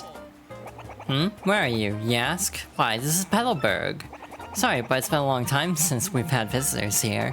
Deputy, once that dragon hooktail was spotted flying around this area. Well, it didn't help tourism, put it that way. People just stopped visiting. Dragon? Hooktail? That must have been that huge thing we saw earlier, Mario. So it's called Hooktail, huh? Ooh, scary name. By the way, Green Boots, have you ever heard of these things called crystal stars? We're on this quest for them, it's very important. Crystal stars, you say? Nope, can't say that I have. Sorry about that. You may want to speak with the mayor, though. He's old. Really, really old. As such, he knows all kinds of stuff. Koopas of his age are, really smart. Anyway, the mayor lives in that pink house up ahead. A pink house? Sounds totally hideous, but should be easy to find. Thanks for your help. Sometimes I wonder how much of my sense of humor has been shaped by Goombella as a character. Top of the morning, it is I, Bobolver. I'm as happy as can be. Why? Simply because I'm surrounded by flowers. That's the spirit. Oh, Hooktail. She lives at the top of that old castle beyond this hummock and Pillow Meadows. Have you heard the rumors? Some say that lots of treasure is hidden in that castle. Some scores of people have gone in search of it, but not one has returned. So what do you think? You're getting scared, huh? How many items do I want? Actually, I'm trying to do math. I don't know why I went into the inn. I'm at full health, I'm pretty sure. We are gonna buy stuff. Oh, hello, is this your first time visiting one of our wonderful shops? Then let me give you the explanation of shop points I give all first-time customers. Customers earn 1 shop point for each item they buy. Those points can only go as high as 300. As you build up your points, you'll earn various prizes, including rare items. The prizes are explained inside each individual stores. And that's it. Need to hear it again? Nope. Now, with that said, it's 5 coins for a power block. Would you like one? Attacks all enemies and does 2 damage, flipping shell to enemies. I want 3 of these. For reasons. You'll see. Before too long. Thank you so much! Alright, so next stop is here. Hi. I'm General White. I'm a Bob-omb, and I've lost my hopes and dreams. I live in solitude, always. I must apologize, but I ask that you leave me alone. I feel bad for him, but also I don't feel bad for him. You'll see why later. Hey, keep your hands to yourself in here. Basically, everything in this room is a one-of-a-kind collectible. You think if Princess Peach was a streamer, this character would be a tier 3 sub? Anyway, this is like a lot of people's favorite, like, incidental dialogue. Hey, what's up? I gotta say, I've been playing a lot of GBA games lately. There's this one game that just absolutely rules. It's called Fire Emblem. You ever heard of it? Man, it rocks my socks. So, yeah, this character will just say different Nintendo games of the era. Oh yeah, you. Bonjour, mademoiselle, isn't it a beautiful day? No, not you, Monsieur de la Moustache. I'm speaking to the lovely little cabbage behind you, mon petit chat. Do you hear me, beautiful? Abandon this dullard and come away with me. Ew, are you kidding? Ew, nice wig, you disco wannabe. Take a hike, bozo the chump. What the hell is Goobella's deal? Oh, just we bless, I am wounded. Such brutal honesty, such a sharp tongue. I shall retreat for now. If you change your mind, come find me. The only... What a total sleaze. Let's go somewhere else, Mario. Only problem is he's probably into that, so, we'll just move on. This village is very nice. Clear water. Oh, he's so happy. Clean air. Absolutely delicious. But this foul Hooktail, she's made everyone forget their fortunes. How sad. They don't misgender Hooktail in this version. That's nice. Boy, the mayor's been so forgetful lately. I'm actually worried since the old guy forgets my name from time to time. Oh, you. Hey, it's us, the Happy Wanderers, the Traveling Sisters 3. This village is famous for its clear water, clean air, and one more thing. That big bad Hooktail. We can't wait to see her. Interesting. What do you have to say? I hear there's a scary kind of monster that lives near town. Normal attacks are completely useless against it. Oh, and that's not all. Fire attacks are also useless. The very idea freaks me out. What can I do if one attacks me? I wonder if the shop has a way for me to throw money at the problem. Good news. Well, hello there. My name is Koopy-Koo. It's nice to meet you. Oh my gosh, that hat, those overalls, and that magnificent mustache. You're Mario, aren't you? I've heard tales of how strong you are. If you're here, that means you're going to challenge that monstrous Hooktail. Oh, if only Koops were as brave as you. Speaking of, hi. Hi there, folks. Did you come to this village to look for the treasure of Hooktail Castle? Well, that Hooktail's one tough cookie. A Koopa of few words, I see. Yeah, there's... okay.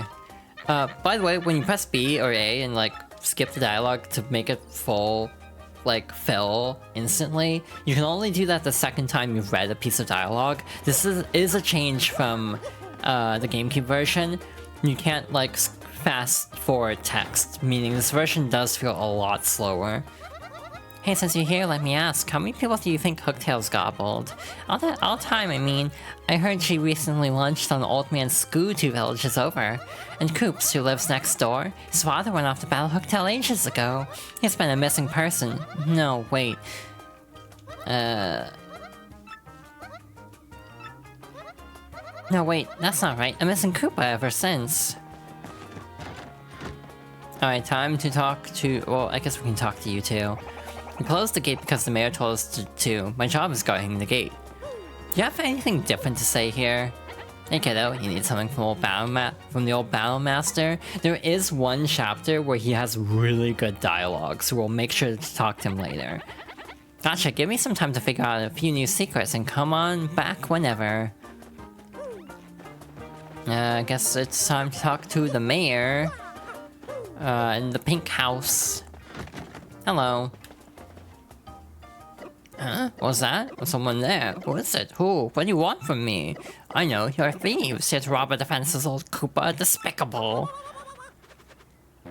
Go on, do what you will, but as you can plainly see, there's nothing to steal here. Well, I guess I have a little money. Take it, you fiends, and my antique shell, too. Just leave the photos of me and the missus. Can't do without those memories. What? Not these, you say?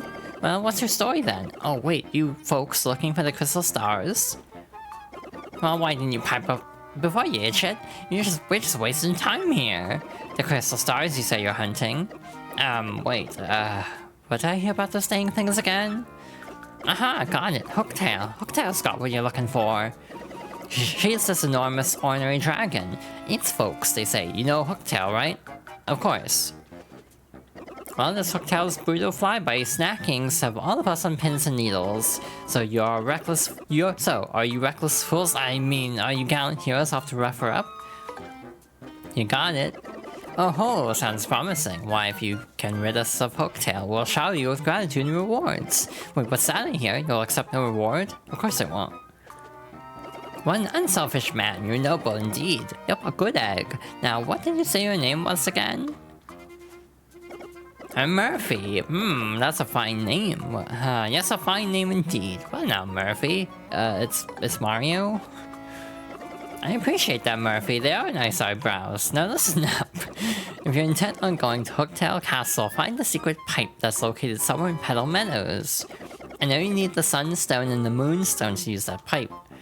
The stones are somewhere in Schwank Fortress, just past the village. Get them first. Well then, Murphy, get going and really wallop that Hooktail monster. Okay, so we are now Murphy. Anyway, we actually have permission to leave now. Some stone monsters live at the Schwank Fortress up ahead, so we fear. This gate is here to keep them out. But if the mayor says it's okay, I'll let you pass. Careful out there, though.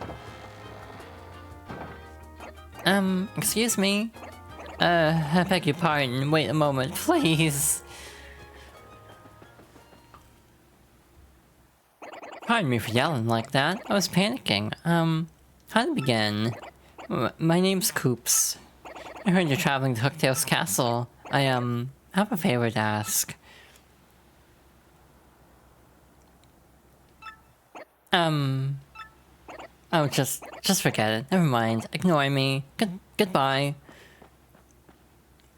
Okay, that was weird. What do you think's going on inside that guy's shell? The guy Goombella has zero chill.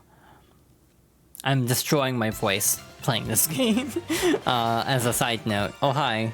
I forgot that's where that was, but hey, that worked out. Yeah, because you can't, like, press A or B to instantly skip text in this version, things do genuinely go a lot slower than on GameCube, sadly. The other interesting thing about me is I actually never got into 2NE1. I still am not, like, a huge fan of theirs. Which might be sacrilege as a second gen curly. But to be fair, I fell out of K-pop. I don't know any third gen. That's a Koopa Trooper. They've been around forever. Gotta respect the longevity. Actually, that's not true, CLC. Max HP is 4, attack is 2, and defense is 1. The shells are hard, but flip them over and the defense drops to 0. You know how to flip them over, right? Yep, jumps and power blocks, so get in there and get stomping. Gotta make like Chris Pratt stomp some turtles, or however he put that. I still haven't seen the Mario movie. But yeah, the funny part with CLC is I only got into them after getting into like a 4th gen group where one of the members ended up. So like, I did not follow CLC while so active. I'm probably giving too much K-pop lore about myself because then I'm gonna run out because the command is still gonna be there. And I'm going to run out of things to say eventually. Fun change, in the original you have to actually interact. Oh, by the way, this is a new forest encounter. This is to teach you about the enemies being able to get first strikes. Mario! Oh wait, that's not the purpose of it. Look at our audience. That guy's got a rock. There's no way he isn't gonna throw that at you. You'll get hurt if the audience hits you with anything, and not just emotionally. I'm picturing the Superman movie trailer now. Quick, stop him before he throws that rock. Try pressing X. I missed out the really over-exaggerated screams of them getting hit. Nice, later you lousy troublemaker. From now on, press X to eject any audience member who looks like they're holding things. Oh, but there might be actual fans out there with items or coins for you. Try not to chase them away. Okay, Mario. Now try attacking with your hammer. Second tutorial. That'll cause the background to fall. Yeah.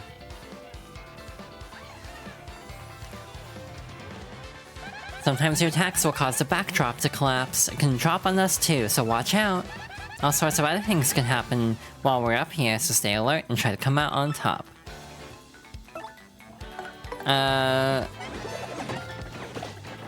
So yeah. For Guilty Gear lore, I feel like I kind of botched that already, and this is like the first time this command has come up, so that's a great sign. The problem with Guilty Gear lore is I'm very familiar with it with my very narrow field of interest, which is Dizzy. And characters like I really enjoy. I mean, I do know a decent amount about like Arya Hale and that whole setup, but not like specifics, because I like Jacko, I just haven't played enough of the games that set up the current storyline. This version also adds a bunch of invisible blocks, by the way, with items. Some of them are actually missable, like you can't go back to certain areas, so they're permanently missable. Hey, look, it's a Luigi. I thought I was supposed to be somewhere else during this adventure, but there he is.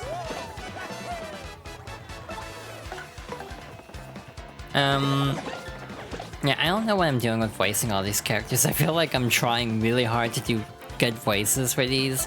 I'm just like, oh, my voice is already dying and we're only in the start of Chapter 1. Again, I thought we'd be pretty far along into Chapter 1 by the first 2 hours of the stream, and we haven't even gotten to the dungeon portion. My hope was to finish a chapter a stream, but I don't think that's happening. Especially because Chapter 3 takes so much longer because of that dialogue change I mentioned earlier. This almost looks like some kind of statue. What if you give it a good whack with your hammer? Hello. They do give you a power block before this, so you're not completely SOL. I don't remember where else these enemies come up, actually. That's a bald cleft, basically a rock monster with a sharp, craggy face. This is kinda mean, but bald guys really just don't do it for me. So May is like Goombella is like May, got it. Max HP is 2, attack is 1, defense is 2. Yeah, this guy is rock solid.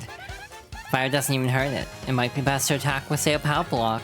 She is way less subtle than on GameCube, I'm pretty sure. Do you mind my voice? Yeah, I'll try. Luckily, they only have 2 HP, and the power block deals 2 HP of damage, so we automatically clear the fight. I was tempted to try to get a COCOM setup going, but I was not ready, unfortunately. So, yeah. On my own. For this part, at least. Hello, Koopa. I was trying to get a first strike, but it didn't work out. This is a very jazzy song. By the way, Origami King started a really cool trend, and by that I mean it's been 2 games now, of adaptive music based on area. So basically every area has its own song for battles, which honestly solves one of the cardinal sins of RPGs, in my opinion, of having the same goddamn battle song for 40 hours. And frankly, this is even a lesson that like Sonic Unleashed could have benefited from, because everyone makes fun of the battle theme for the Werehog.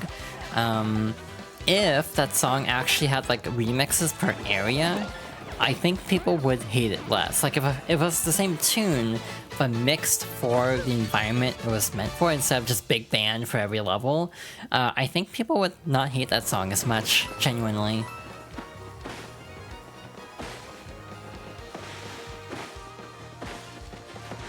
So yeah, again, the remaking process for a game like this is inherently kind of fascinating, because...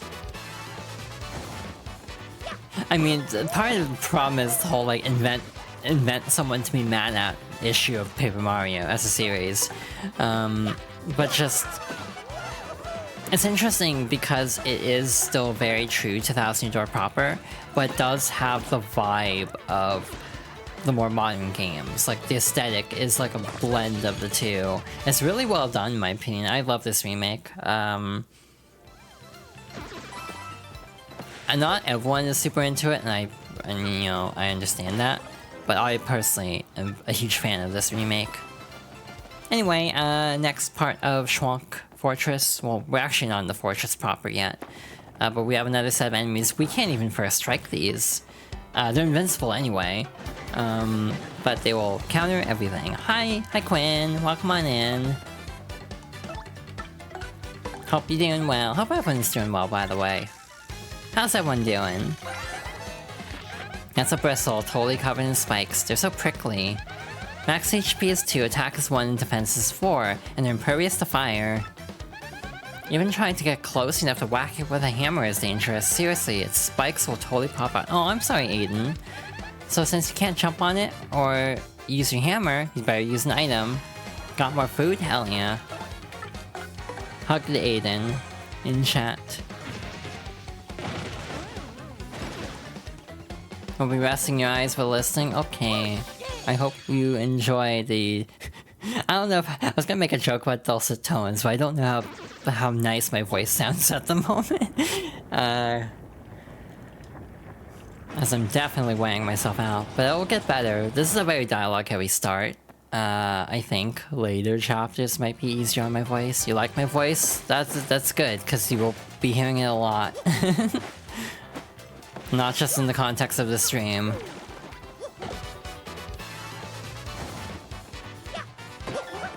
Do you care for my voice? Yeah, I'll do my best. I have a glass of tea next to me, I'll be fine.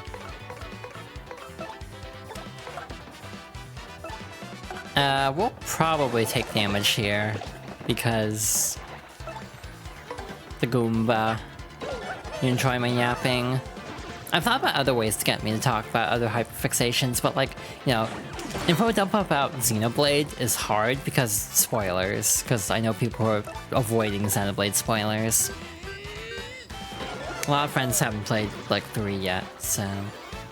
It's the anniversary of Xenoblade 3, so there is something very funny to me about starting my second favorite game on stream on the anniversary of the game that dethroned it. You got a Power Punch. Temporarily boosts a party members' attack power by adding hugeness. Why did they phrase it that way? You got a Fire Flower. Attacks all enemies with fireballs that do 3 damage and burns them. We're full up. You got an in coupon, a free pass, lets you stay 1 free night and in. I'll probably never use the in coupon. I'll probably be like, I need to save it for a good moment, and then forget to ever use it. That's usually how I roll in RPGs. Yeah, I had a feeling that would the hugeness comment would garner some kind of response.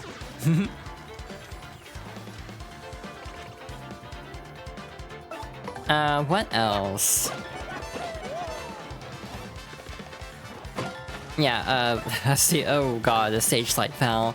But yeah, you have various random events. Fun thing, there was a specific chance of, like, a stage event, for the 1.0 version of this game, crashing the game. Or soft locking it. So, like, you have to do the entire, like, endgame gauntlet a second time. Because it typically happens in the endgame gauntlet.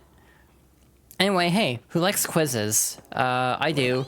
I'm gonna botch the quiz on purpose, though. If you think I'm being bad at the game, I'm doing it on purpose.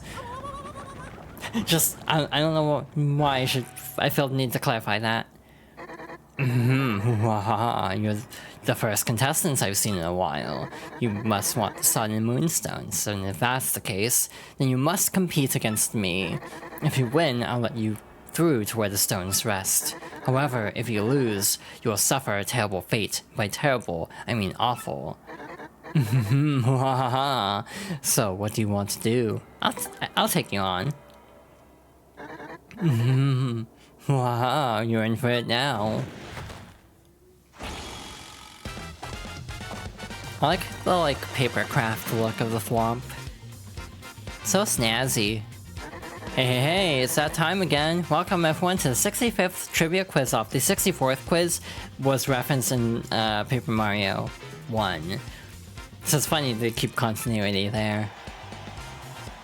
If you correctly answer 5 of the following questions, you'll win, but get 3 wrong and you'll suffer. Now for the first question. What's hidden in Schwank Fortress? The Pickle Stone. Pickle Stone, is that your real answer? Are you sure? Yeah, totally.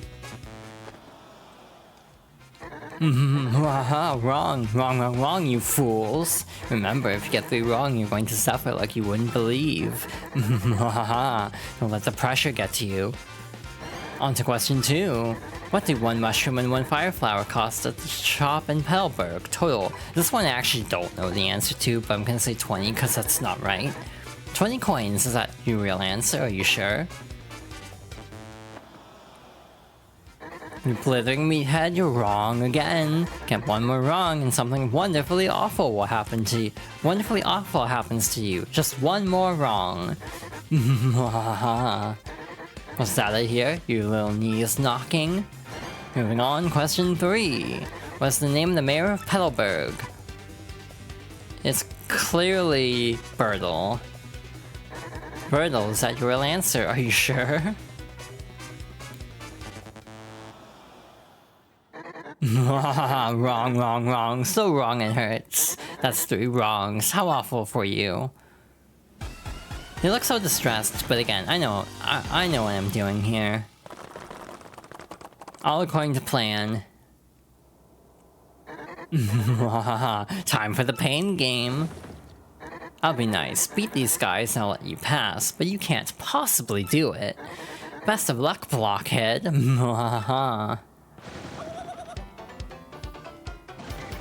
Alright, so hey, you know that strat we've used for every fortress so far? It still works here, but we'll tattle first. These are actually regular enemies from Chapter 2. So if we didn't tattle them here, we could tattle them there. That's a cleft, a rock-headed jerk with spikes on his noggin. What a rocker. Max HP is 2, attack is 2, and defense is 2. The hard head is a major pain. Fire doesn't hurt it, but other types of items are pretty effective usually. If nothing seems to work on it, you can always just run. Alright, so Palpalock will instantly win the fight, and because these are Chapter 2 enemies, we'll actually get a crap ton of star points for them. So I always flub the quiz on purpose, because I want to get a level up. So yeah, we are going in order. Again, I'm not doing anything fancy, we're just gonna go left to right over and over again.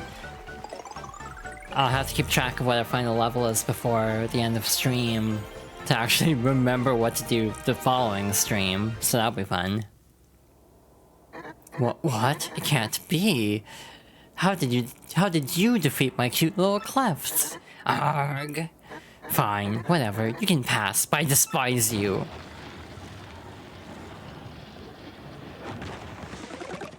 Those are some strats. Yeah, again, it's almost like I've played the opening part of this game a lot of times in my life, and have developed a lot of strategies specifically to getting through this game easily. Anyway, this is a good badge. Got a multi-bounce badge. Attack multiple foes in order with properly executed action commands. I find this really hard to use in this version. Just because of how much attack timings feel different. That actually goes into something I should probably talk about once we tattle this fuzzy. But again, I'm trying to do my best to read out everything, but ugh. I'm gonna be paying for it tomorrow, is all I'm feeling right now. Alright, there we go. That's a fuzzy. What a hyper little guy, huh? Cut back on the caffeine. Max HP is 3, attack is 1, and defense is 0. This thing suck up your HP and use it to replenish their own. It's not the worst. I mean, ew, doesn't that just totally sound gross? Anyway, sounds like you need to use the guard action command when they release you. The timing is pretty hard to master, so practice up. These things really suck. HP. The pause on that just kind of makes my mind go in a direction not intended by the game. I'm not gonna elaborate further than that. Again, GameCube. On GameCube, I could probably superguard these. I'm not gonna risk it on Switch.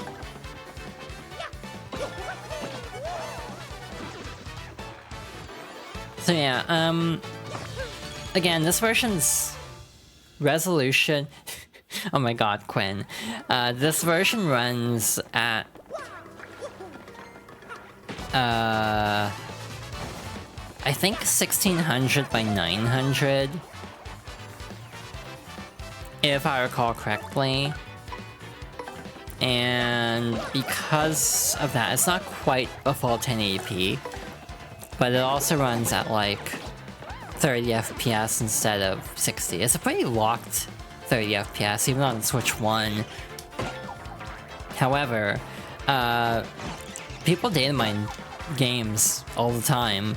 And for this game, they found an option for higher resolution support. Nothing about higher frame rate, so who knows about that, but... like, I think a 1440p option was data mined, but it's not implemented, obviously. So there's a lot of speculation that this game could get like a Switch 2 patch to unlock the options that are already in the code. Knowing my luck, I'll get to the very end of this playthrough and they'll finally patch it. Like, that's probably what's going to happen, because I know my luck. They've also added a bunch of items, as I said earlier. Like, there's this block here that's not in the original that has a fire flower. Fire flowers are great against fuzzies because they all have 3 HP. You got a sunstone, a mystical stone shaped like the sun. We can evolve a Pokemon. What evolves with a sunstone, I cannot tell you. Is it like Blossom? I'm not a Pokemon girly. At least from the perspective of knowing all of the stats and everything. I'm not super knowledgeable about Pokemon to that level. Like, I'm a very casual Pokemon fan, truth be told. I just play the games and have fun with all the cute Pokemon, and then just kind of move on with my life. I don't really dwell on, like, raising teams or filling out the Pokedex and all that stuff. So yeah. There's a constant hope for a lot of games to get Switch 2 upgrades of some kind, and this is definitely one of them, where it's like, I would also be down for a Switch 2 enhanced version of this game. Like, because they're already in the code, and because this was a recent game, meaning some future-proofing was already probably done in advance at that point, I kind of would expect a patch instead of like a paid upgrade. Ow. That was the one that already had like full health, so we didn't lose time by that, at least. So yeah, again, I know my luck. We'll get to the end of the playthrough and then suddenly the patch will drop, and it's like, oh, cool, after I'm already done with the game. Yeah, that was too early. I was trying to super guard just to flex, but that backfired. Hi. They actually pause you a lot more, like on GameCube. You can actually manually... you can still move around the menu. As the rock prompt shows up, they kind of force you to stop and pay attention in this version, so there is a certain amount of like... I don't like saying hand-holding because it always feels really snarky in the way that like gamers like to complain about hand-holding. But I'm trying to figure out a better word for it than that, to be blunt. But yeah, in terms of like making it so you can't mess up as much, I guess, this game does have a decent amount of like little small tweaks to make it a little bit easier. You like holding hands? Yeah, I know. I will gladly hold your hand.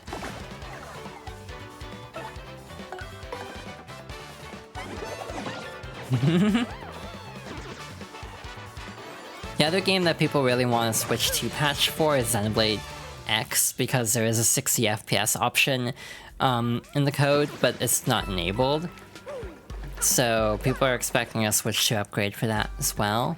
My take is I'm not gonna wait around for this stuff. Part of me wanted to wait for Thousand Year Door to be like, oh, maybe if I wait long enough, but then I'll just be waiting forever.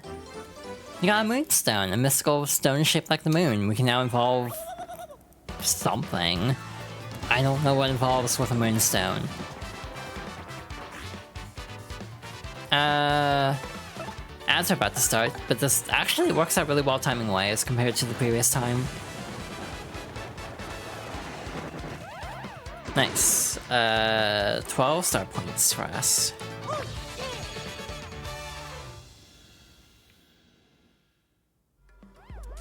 Neat. We got both stones, so we're gonna go hop over here. I might pause early, actually, because we do have a mini-boss coming up in the next room, so I think we'll actually pause. And come back. Nidoqueen, Nidoking, Wigglytuff, and Clefable. Ah, that makes sense.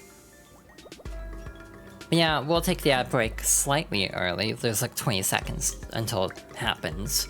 But we will resume and see how far we can get in Chapter 1.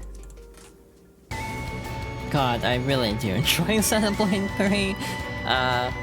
There's this weird mixed feeling of I love playing Thousand Year Door, so I'm not exactly complaining, but part of me is also like, God, I can't wait till I finally get to play Xenoblade 3 on stream.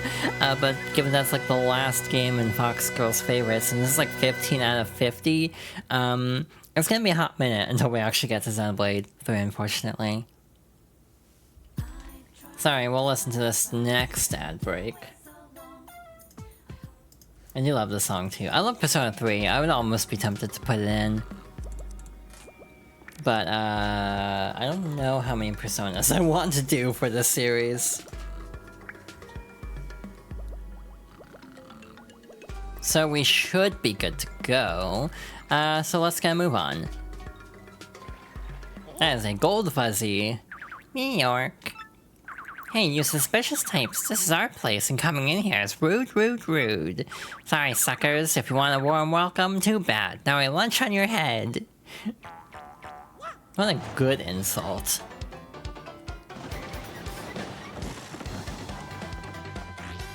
Alright, mini-boss time. I mean, we might as well go all out in that case. So, we'll tattle this in a sec. Meof! Hey, ow! You chumps are tougher than you look, and I'm not through yet. Everyone, get 'em! One nice thing about Thousand Year Door is if you don't want to be as, like, perfectionist as I'm being, there's level scaling. So, like, the amount of XP you get, or star points you get, is based on your level. That's a gold fuzzy. Whoa, this is super rare. I'm serious. Wow. Max HP is 10, attack is 1, and defense is 0. Oh, but hey, even though it's so fuzzy, it won't suck up your HP, which is nice. I have to wonder though, how does this thing hide? Look at it, it's so gaudy. I think that's actually toned down from the original. I think she was way more blunt in GameCube. You can superguard these, there's no point to it. So we'll just do that. Well, I tried. Tried so hard and got so far, but in the end, it doesn't even matter. This is one of my favorite animations, it's just how, like, they scatter as you deal damage to them.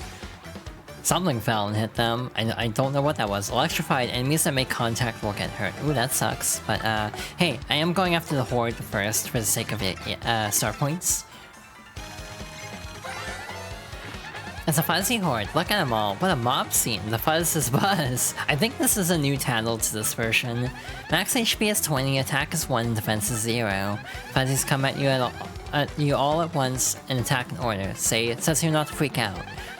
It also says if you use good timing to defend, you won't take much damage. I'm thinking it might be faster to just whip the ringleader though, you know? One thing I will say there's a vibe. So, the dialogue that is relatively retained from the original, which is most of it to be fair, does kind of have a different feel to it than the dialogue specifically for the remake. Like, the new dialogue feels slightly different. Like, the vibe of it is different. I don't think it's bad, but it does stand out a little bit. Oh, there they go. Wait, I didn't think we dealt that much damage to the fuzzy hordes. Like, where'd they go? Like, I thought we weren't doing that great at this fight. I thought they still had like 10 HP left. It's like, wait, where are they going? I mean, I'll take it. We got experience from it, so neat. But I totally must have zoned out or something.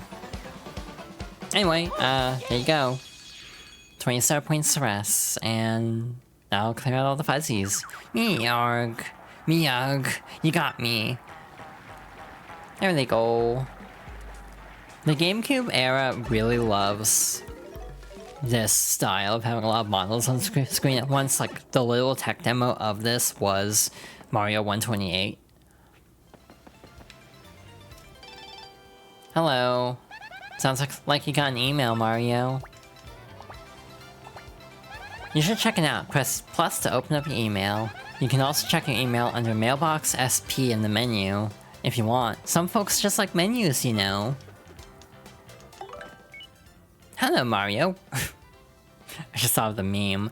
Working hard, Professor Frankly here in e-form. It's highly likely you'll receive emails like this one while you're on your journey, so check your mail often. I actually have nothing more to say than that, so I hope all goes well for you. I look forward to getting more information on this Crystal Stars. Professor Frankly. The original email shows a gameplay mechanic that this one doesn't. In the original, it shows Professor Frankly by his garbage can, which, I mean, on a fundamental level, why would you take a photo next to your garbage can? That doesn't make any sense. So I get why they changed it. However, it basically shows something in the garbage can, and that's a gameplay mechanic. If there's something in the trash can, is a title of a missable enemy.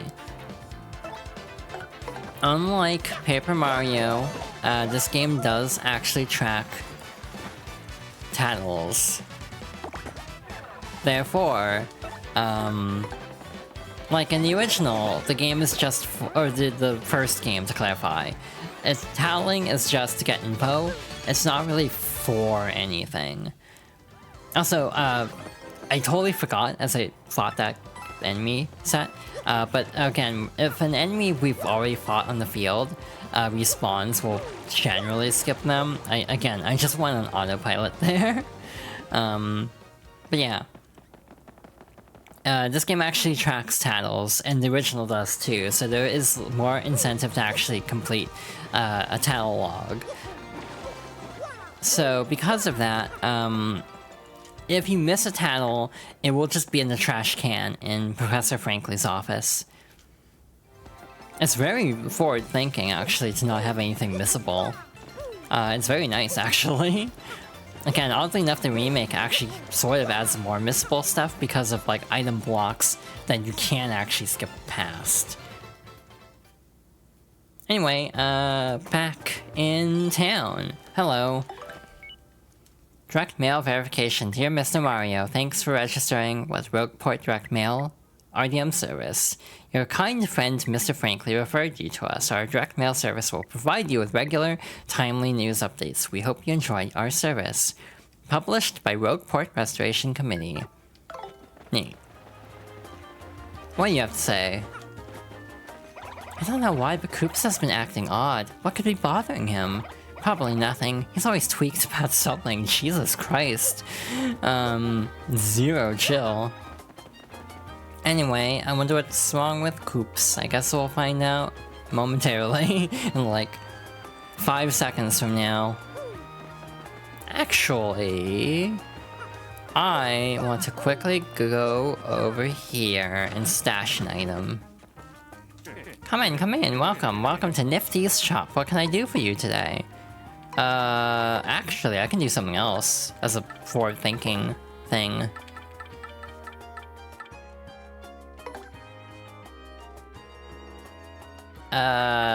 This is gonna suck a little bit, but I'll do that. Is there anything else I can help with? Nope. Come again, okay? So I'm going to buy 5 of these. It's 5 coins for a courage shell. Would you like one? Temporarily gives a party member encourage to boost their defense. I'm buying 5 for a quest later on. I'm just doing it now so I remember to do this. In terms of completion, I don't count getting shop points in that. Partly for my sanity. I will say you can actually submit through a menu, unlike the original, so this is a huge quality of life change. Instead of having to submit one item at a time, like in the original, because that was just mind-numbing after a while. But again, there's like a mix, because there's some improvements like that, and some detriments, like not being able to fast-forward text as easily. So again, there's pros and cons to this version. I still love this remake, but there are some things that could have been done slightly better. Excuse me. It's Mario, right? Look, See, the thing is, I've been waiting here in the hope of getting to speak with you. See, I was wondering, would you... Oh, please take me with you to fight Hooktail, please, I'm begging you. Sorry about that. See, my dad, he went off to battle Hooktail long ago, but he never came back. I miss him, of course. I miss my wife, Tails. I miss him a lot. I'll be back. I miss him badly, but this isn't about just avenging my dad. Well, no, that's not true. Revenge is a part of it, I guess. A big part. But the truth is, I want to finish what Dad started, for his sake, for everyone's sake. Man, this is embarrassing. See, everyone always says I'm a cryberry, baby, a weakling. But if I can defeat Hooktail, well, I won't be those things. I'll be strong like my dad. I know it'll be dangerous, but I still want to go. Please, Mario. Sure, come along. For real? No kidding? Yes, thank you so much. You won't regret this. Koops has joined your party. Koop's ability, a primer. No, these aren't actually told by the character. One is, press X to send Koops flying forward inside his shell. His shell can bump into things, which allows him to retrieve distant items and activate switches. Press X to send him flying. Yeet the Koopa. If you hold X, you can keep him in place for a while. After keeping him in place, release X to snap him back and hit something behind his starting point. Try holding him in place, then hit the switch behind Mario. Again, much more thorough. Mario can also move around while keeping Koops in place, so he can press a switch from a distance. Try using the left stick to move while holding.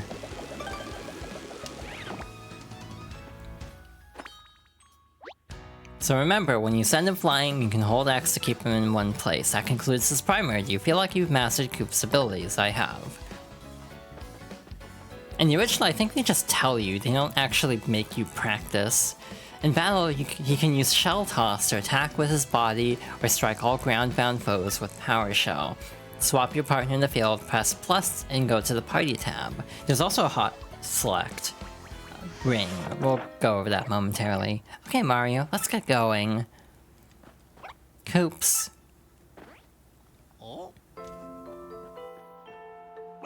Oh, golly, hi, Koopy Koo. Do you overhear all that?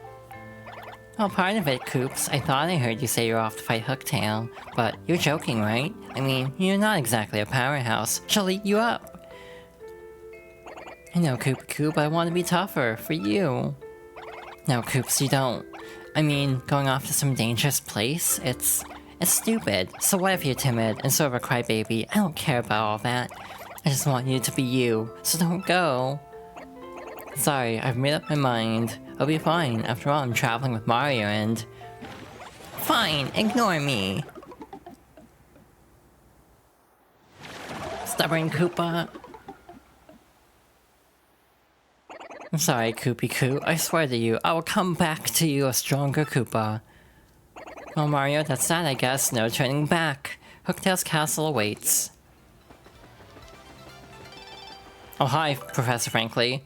Hello, Mario, still working hard. Professor Frankly here in E-form again. I do have more to say, as it turns out. Gumbella was eager to join your side, and she won't be the last. I'm sure you'll gain a bunch of additional partners as you explore the world and progress through your harrowing adventure. If you do, there's a quick way to swap which partner is walking alongside you. Just hold down L to access a doodad called the partner ring. So you find yourself stuck in a rut, unable to progress, aimless and panic-stricken. First calm down, then swap pals with the partner ring, explore a bit more, and see if anything clicks into place in that noble noggin of yours. One other thing, I'm betting you usually pop into the menu by pressing minus or plus, but did you know you can open it to specific tabs by pressing the D-pad? I did know that, but thank you, Professor. So, weird quirk of this version. The only thing on ZL is the tattle, like, the quick tattle. It's not even the same as the area tattles, it's like the hint button, basically. It is a little bit awkward because there is an ability on Z later on, ZR later on. That's a little bit wonky. But this game is mostly playable with a GameCube controller. The Sunstone is in place. And we'll just go over here, pop this in. The Moonstone is in place.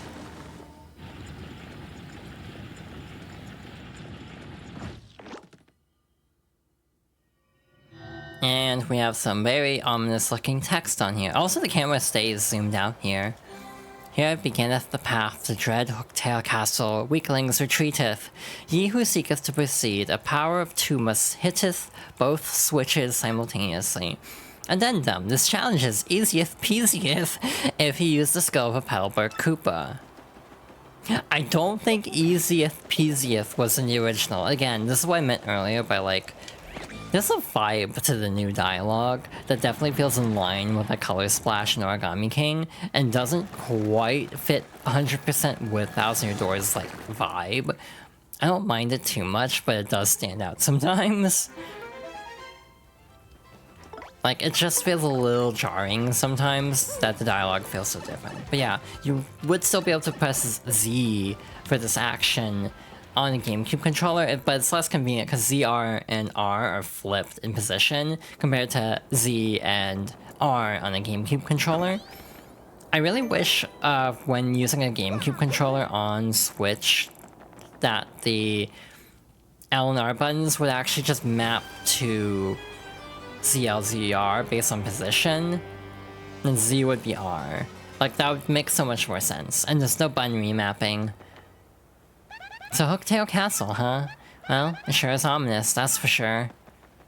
I forgot, we gotta go back.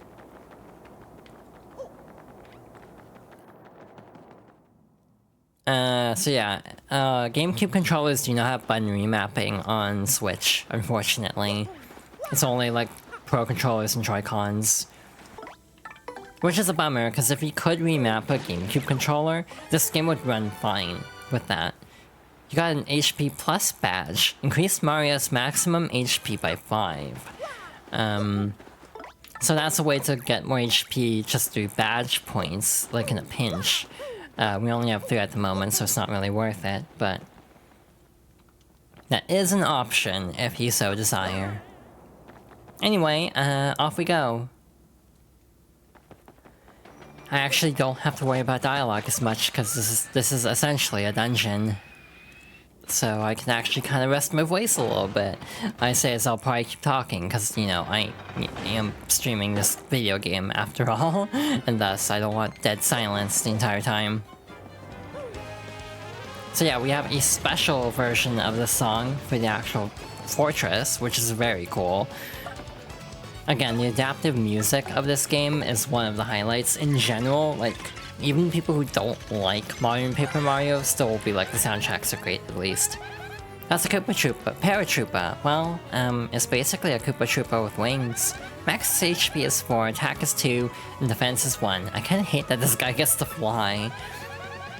Of course, you can stomp on him and he'll plunge down and be a plain Koopa Troopa. Yeah, do that and he's ours. Stomp again to flip him, and his arms and legs are useless.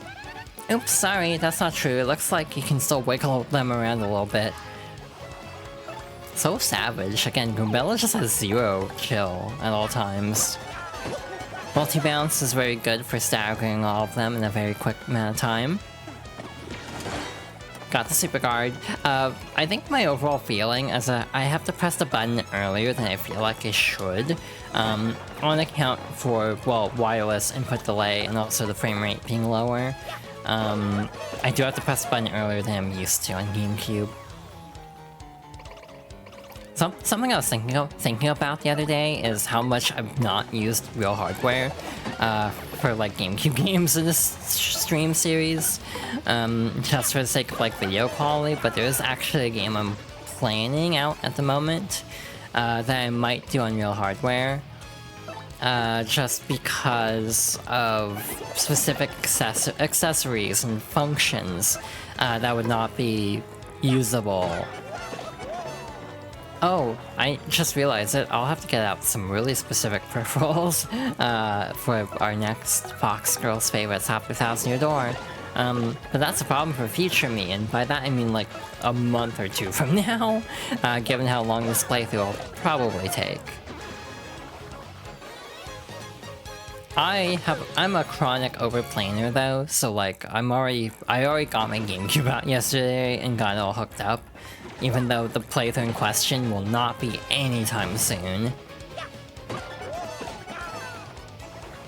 And again, maybe from the perspective of streaming, I'm not making as much story progress because I am the type to just, you know, obsessively fight every enemy to try to level up as much as I can. However, I do feel like, you know, not to toot my own horn too much, to be honest, but like, something I kind of pride myself on, maybe a little bit to my detriment at times. I feel like I'm generally pretty good at being able to talk. Like, I can kind of find things to talk about pretty easily, and just keep talking. Even though I'm definitely wearing myself out in the process. I feel like that is a strength as a streamer, that I am very good at just talking continuously. You got a power bounce badge. Jump on one foe multiple times with properly executed action commands. This badge is interesting for 2 reasons. One, it is the boss killer on the original. It will basically shred through everything, and is like one of the best items. However, specifically for this version, the remake, it's not very good actually. It got nerfed significantly because they basically changed the frame window at set intervals in the original. It's a lot less easygoing in the remake, and in some ways it feels completely nonsensical how it works. So for example, like, it'll randomly drop to like a frame perfect input and then go back to the previous number. It's really weird. Some people thought it was like I thought it was a dev oversight, frankly, because it was so specific. Like, why would you have the timing gradually decrease and then shoot down to like 1 frame and then go back up to like a more generous frame window? Like, it's really weird how power bounce works in this game. A lot of Mario RPG remakes have this problem though. Bowser's Inside Story is the most notorious because they cap damage on certain special moves that were uncapped originally. You could just do them infinitely as long as you didn't screw up the command. You got a Happy Heart badge. Has a chance of slowly restoring Mario's HP each turn during battles. That's very nice to get an actual badge from a regular enemy like that. That's very nice.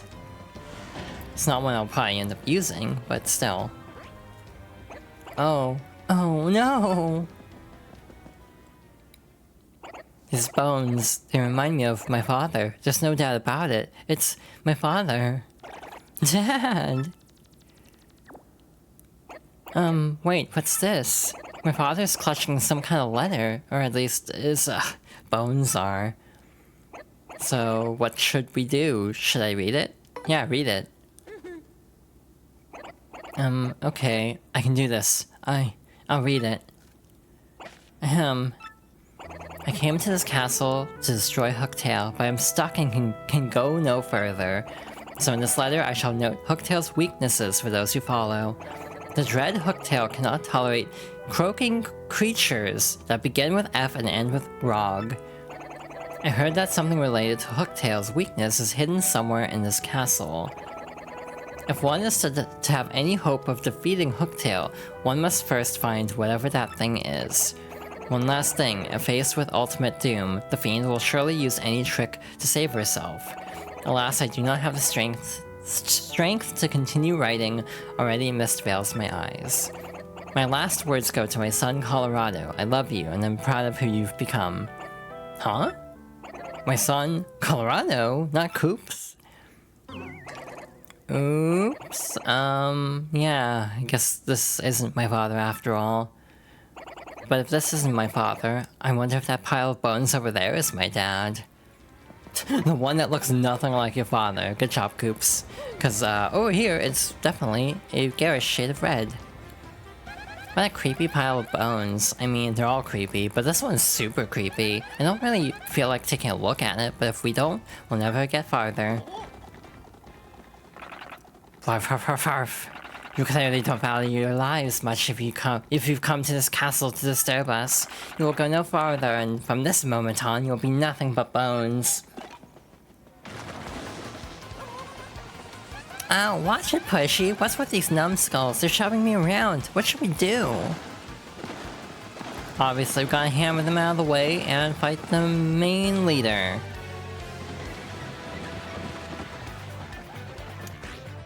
Hitler. Okay. First we'll tattle, as usual. That's a doll bones, sort of a skeleton thing. It was a Koopa Troopa once. Max HP is 1, attack is 2, and defense is 1. These creeps throw bones to attack. Oh, and they build reinforcements too. Attacks that strike multiple doll bones at once are the most effective. Hey, guess who has a lot of those right now? We got too many power blocks. I forgot there were 2 hidden on the path, so we actually have too many. Not too many, but like more than I normally would. The main one is a unique enemy to this area, so we'll definitely make sure to tattle it. That's a red bones, a little too red I think. No fashion sense, you know? Max HP is 5, attack is 3, and defense is 1. Unlike your average doll bones, even if you pound it to 0 HP and it crumbles, it totally might revive, like a zombie. My advice is to get rid of all of the doll bones, then attack the red bones. Oh, and one more thing, once its friends start to fall, it may create some more. Hello. Goodbye. This is a waste of an item, probably, but I'm also just feeling, like, mildly lazy in terms of fighting these, so I'm just gonna use the Fire Flower, finish them off.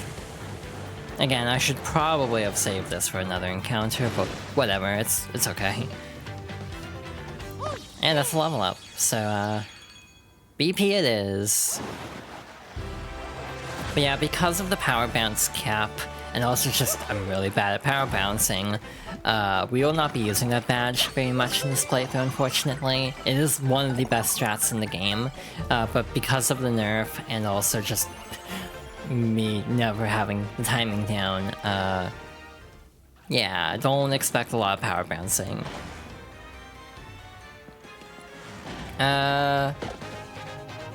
We should swap over to Mr. Koops.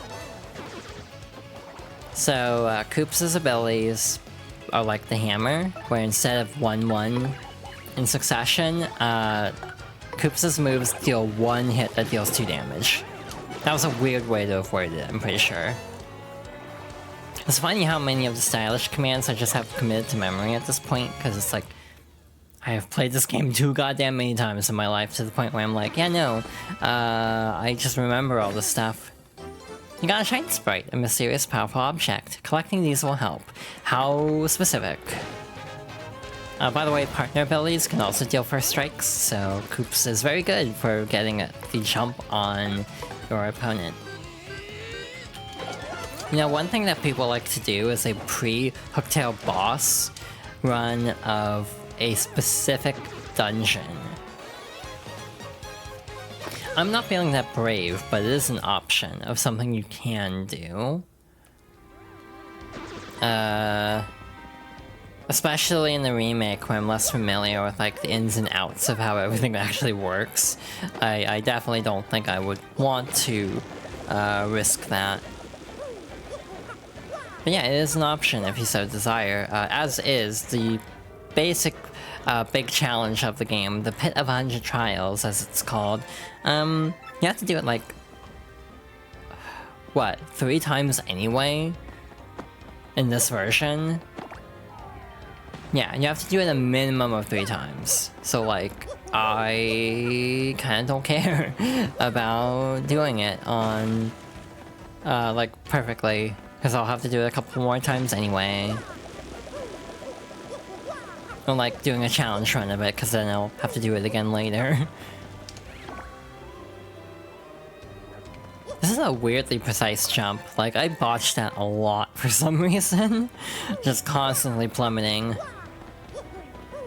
But hey, I got it first try. What was that angle? I thought it was lined up properly, but I guess not. Anyway, we can hit the switch, flip the staircase, which is a very cool effect. Another problem with this game, well, depends on how you define a problem. You got a castle key, red. A key that opens the door in Hooktail Castle. They actually color code some things differently than in the original, to have, like, differentiation, which is nice. But yeah, one thing that is kind of a problem with this game, at the time, this game didn't review as well as it did with the remake, just because, this game has a lot in common with Paper Mario 64. Like, going from a Koopa village to this, like, castle. It's like, wow, this is the exact same trope as, This is the exact same set of tropes, level-wise, as Paper Mario 64 so far. And because of that, this game was not the best reviewed. Like, some thought it was too derivative. Or iterative, that's the word I'm looking for. Yeah, some felt it was too iterative of Paper Mario 64. Which is like the constant funny thing to me about like iterative sequels as a concept, because people like to use iterative sequel as a diss a lot of times. However, it kind of just depends on if you like what it's doing in the first place. Like, maybe that's reductive in a way. I'm trying to figure out how to word this best. But for example, people complain about like Zelda games being too much of like iterative sequels for the longest time. And then Breath of the Wild happens, and Tears of the Kingdom happens, and then it's like, I miss the old format. It's like, I lived through the 2010s.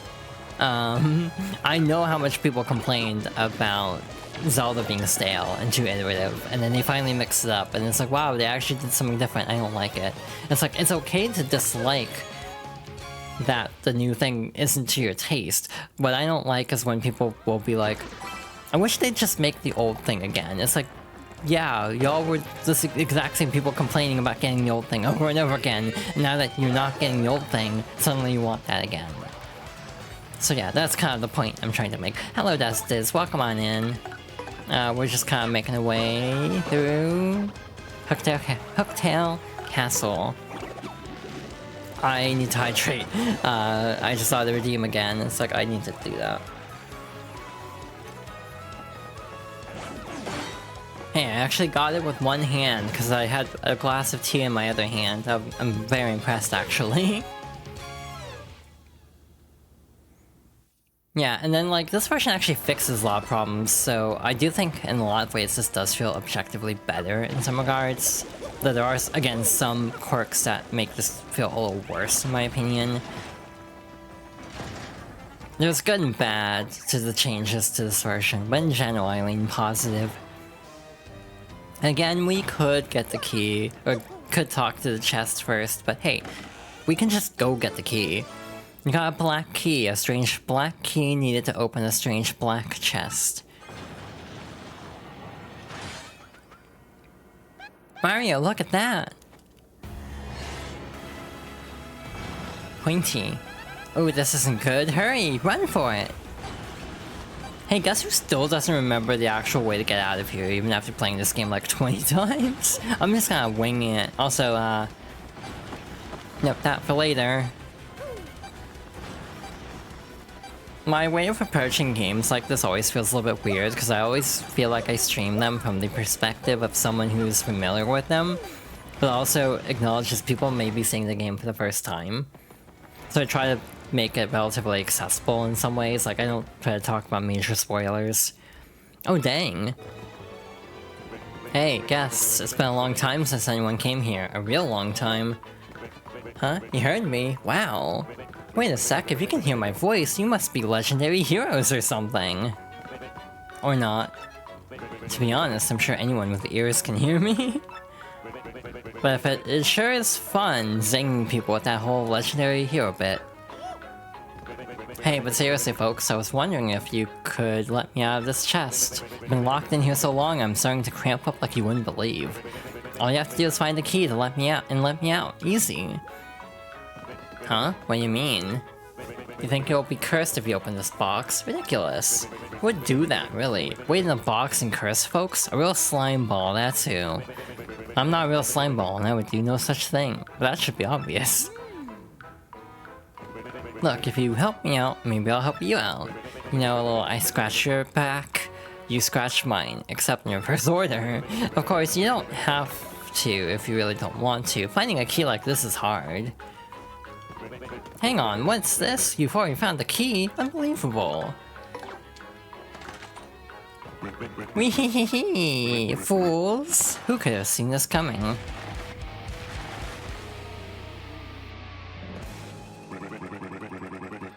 Why only the most idiotic pudding-brained dolt would fall for a scheme like that? The castle's traps to prevent anyone who's entered this place from ever leaving it. No matter which path you take, you're fated to waste away to a slow, painful end. But wait, there's more to this great deal. I'll throw in a curse. Free curse. No charge. Oogly boogly, oogly googly boo. Ow. There's a lot more flashing in the original. I'm glad they made it like a single flash. Now you're cursed, doofus, and it serves you right. This curse is more cursedly curse-worthy than any curse that's ever cursed you. Again, big Franziska von Karma energy with this writing. For this curse makes you like a piece of paper when you press and hold ZR.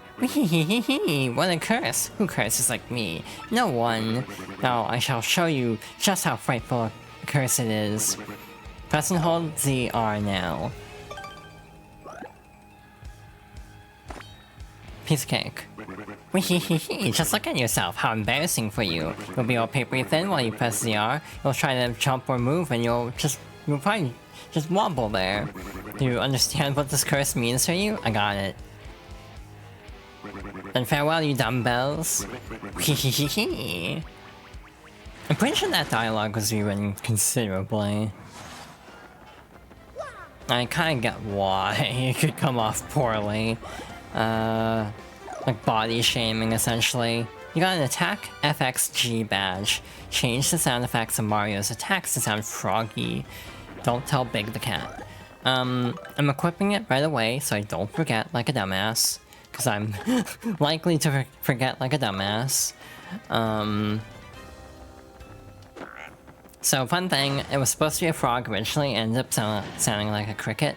So, I think it was supposed to be a frog all along. I think it was just a localization thing, basically.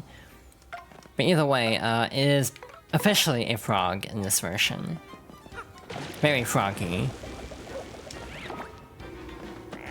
This block is so uneven, like this one side looks kind of crumply. Yeah, eat a sandwich skinny. So that is a bit of dialogue, that is a dialogue change that I do agree with. For the most part. Am I being a... Oh yeah, I'm being a silly. I didn't get the key. It's almost like I've played this game before and I should know where things are, but lo and behold, I don't. Is in the area with Colorado's dad, I think. Yeah, like the little reflections on the floor. Again, a lot of games don't actually use ray tracing still because of hardware limitations. Like, this is completely based on a technique called screen space reflections, I'm pretty sure. But since everything's on screen, it's a fixed camera, it's not an issue. You got a castle key, green. A key that opens the door in Hooktail Castle. Like, the benefit of ray tracing is, like, to be able to reflect things that are not actively on screen, to my knowledge, because the way screen space reflections work is if an object is not on screen, it won't be included in screen space, as the name implies. So... in games that have very, like, bespoke design like this, it's like, yeah, no, ray tracing would be completely useless in this game. Games with more, like, dynamic motion and camera angles, I think ray tracing does have more benefits to, but I think SSR is fine for a lot of games. I think ray tracing is extremely overhyped, especially given that it will just destroy your CPU, or no, your GPU. It's like, yeah, no, it's not worth, you know, tanking your frame rate for ray tracing most of the time. IMO, again, different strokes for different folks, but I'm very much not a huge fan of ray tracing. If it's optional, I'll ignore it, basically, because I don't care, to be extraordinarily blunt about it. I feel like we should have gotten another Shine Sprite by now. And I have this bad feeling like there was a Shine Sprite in Schwank Fortress I missed. Like, genuinely, I think there might be, actually. So, I'm gonna look that up real quick. Because I'm pretty sure I ran right by it. Nope, Hooktail Castle, so I didn't miss any. Okay, so I'm on track. Nice. I could've sworn there was one there. Maybe I'm thinking it was a badge block.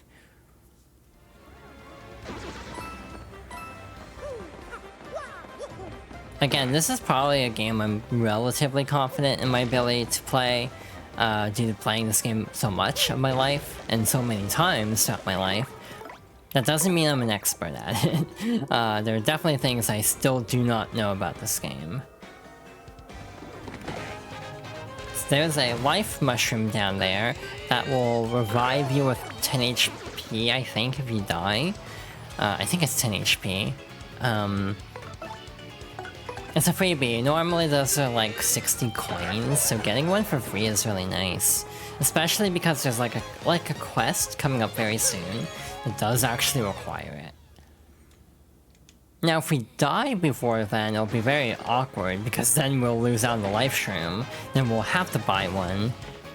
But assuming we don't actually die anywhere anytime soon, we'll be fine. So yeah, we just have to not die.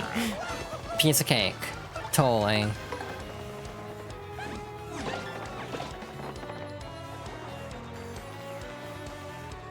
Yeah, one of the big questions I have at the moment is how the hell do I divide this playthrough into streams? Because we're coming up on 3 hours, but we're actually very close to the end of the chapter, believe it or not. This is not a long chapter. So I'm like, do I just push through? Or do I call it right before the boss, basically? That's what I'm trying to figure out. Huh? Oh my, who's this handsome piece of cheese? I can't believe there are other thieves here besides me. How very strange. Who are you? Me? Well, I'm Miss Mouse, the globe-trotting thief. Heard of me, sweetie? I heard there are rare and valuable badges here in this castle. That's why I'm here. But the real question is, why are people like you roaming in such a rundown place? I'll tell you why, Miss Ugly Pink Shoe Whatever Thief. We're here to beat Hooktail.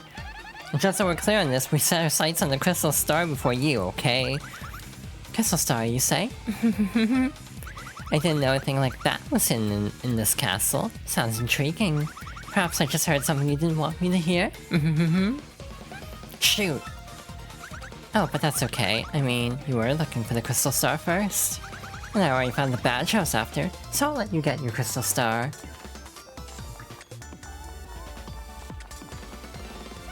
Let us? Let us? What's that supposed to mean? It means I must say bye-bye for now, Mr. Cutie. I know, it's sad. We just met and it's already it is time to say farewell. Alas. Hey, stop that smooching. Who do you think you are kissing Mario? Oh, I almost forgot. I have a little secret to share with you. Somewhere in this castle is a badge that'll help you best Hooktail. Or so I've heard. I don't know what kind of badge it is. Maybe you found it already. Maybe not. If you're going to fight Hooktail, I'd recommend finding that badge first. Well, take care, handsome mustache man. Let's get together real soon. What is with that girl? There's no way you'd fall for all that flirting, right, Mario? They actually toned down the dialogue significantly for Goombella. A lot more like slut-shaming, to be honest. You got a castle key. Yellow, a key that opens the door in Hooktail Castle. Like, she calls Miss Mouse a floozy, which is like, probably a word that shouldn't be in an E-rated Nintendo game. You got a honey syrup, a sweet snack, restores 5 FP. Every button except the correct one. There we go. I actually might leave the life mushroom for later. We have to come back here anyway. I think I'll just save that for another time. But yeah, like, we'll end up right before the boss at the rate we're going. So I'm like, do I just push through and try to finish the chapter?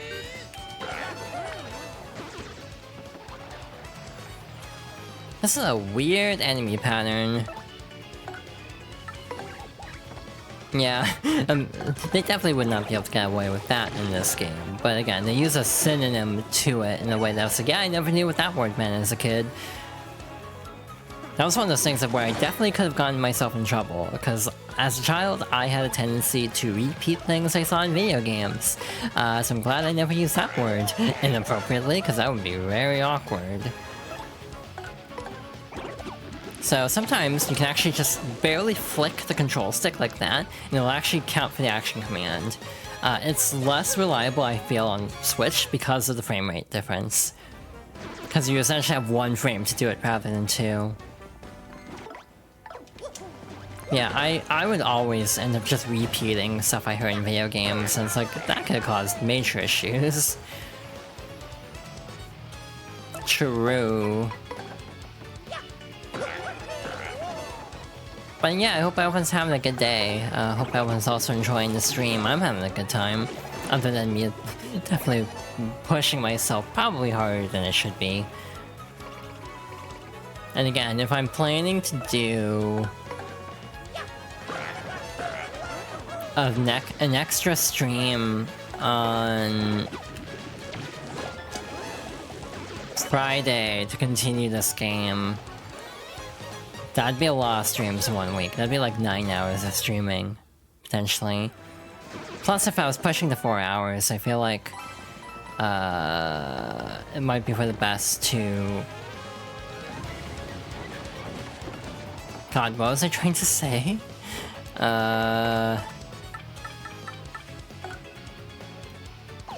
What the hell am I trying to say? Yeah, probably best to save the boss, but the problem is we're gonna hit an ad break in a couple minutes, meaning we will basically just have 1 segment that's like really disproportionately short, because I don't know if I want to go to 4 hours. I might go to 7:30 my time, like an extra half hour, just to do the boss and maybe some other stuff. Oh my god, yeah. I remember hearing "oh my god" for the first time in Sonic Heroes of all games. That's like the most specific place to hear that. We actually don't even have room for that, so we'll just move on with our lives. Actually, Koopas is gonna pick it up on his own, isn't he? God damn it. No wait, we actually did have room. I used the power block, I forgot. Oops. But yeah, like after this, we're almost to the end of the dungeon. Like there's not much left, so it's like, can I beat Hooktail in half an hour after this point? This is one of those moments where I miss the GameCube controller because that one has the little divots for the control stick, so it's really easy to hold straight left or right. But on Switch, it's very easy to slightly deviate a little too far and accidentally fall off here, in my opinion. Though Mario does pause when he's about to fall off a ledge, so they do have a slight protection for that. Like Mario's little stagger animation is deliberately designed to make it so you can't botch that, basically. Alrighty, we have the Castle Key Blue, a key that opens the door in Hooktail Castle. We also have the last stand P badge. Half the damage your partner takes when they have 5 HP or less. So, I think this warp pipe is actually new to the remake, so you don't have to go all the way around just to get back up to this ledge. So again, there's a lot of quality of life in this version, that's very nice. Hit this block to replenish all the HP of Mario and his partner. Doing this will also replenish all their FP. However, you can't replenish them if you don't have enough coins or your HP or FP are full. It also doesn't restore star power, and that's only restored at ends. So again, there are a lot of caveats to that.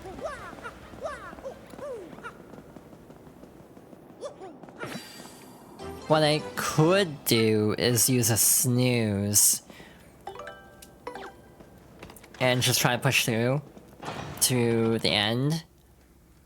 Because this is the home stretch of Hooktail Castle, so hypothetically I could just use a snooze. That'll buy me like 5 minutes to get to the top of the castle, and we can stop there. We also have fire flowers, so we can actually speed up this section a little bit. Actually, yeah, we have 2, so that'll help. So yeah, those are the options. Go to 7:30 to try to finish up the chapter and the epilogue stuff, or use a snooze and stop at the boss battle. Those are our choices.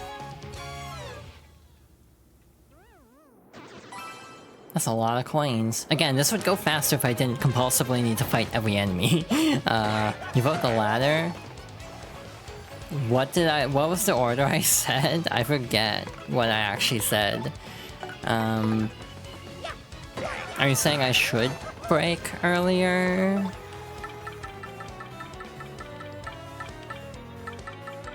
This is dumb. I want to see what this does. This is completely lucky. Or luck-based. Well, that's helpful. If it actually works, it's helpful. Hey, it actually worked. Nice. That paralyzes enemies for a few turns. Snooze and get to the top? Yeah, that might be the play.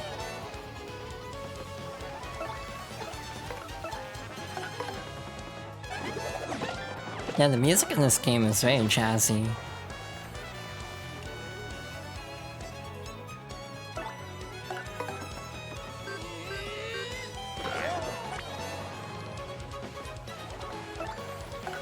Alrighty, I think that'll be the plan then.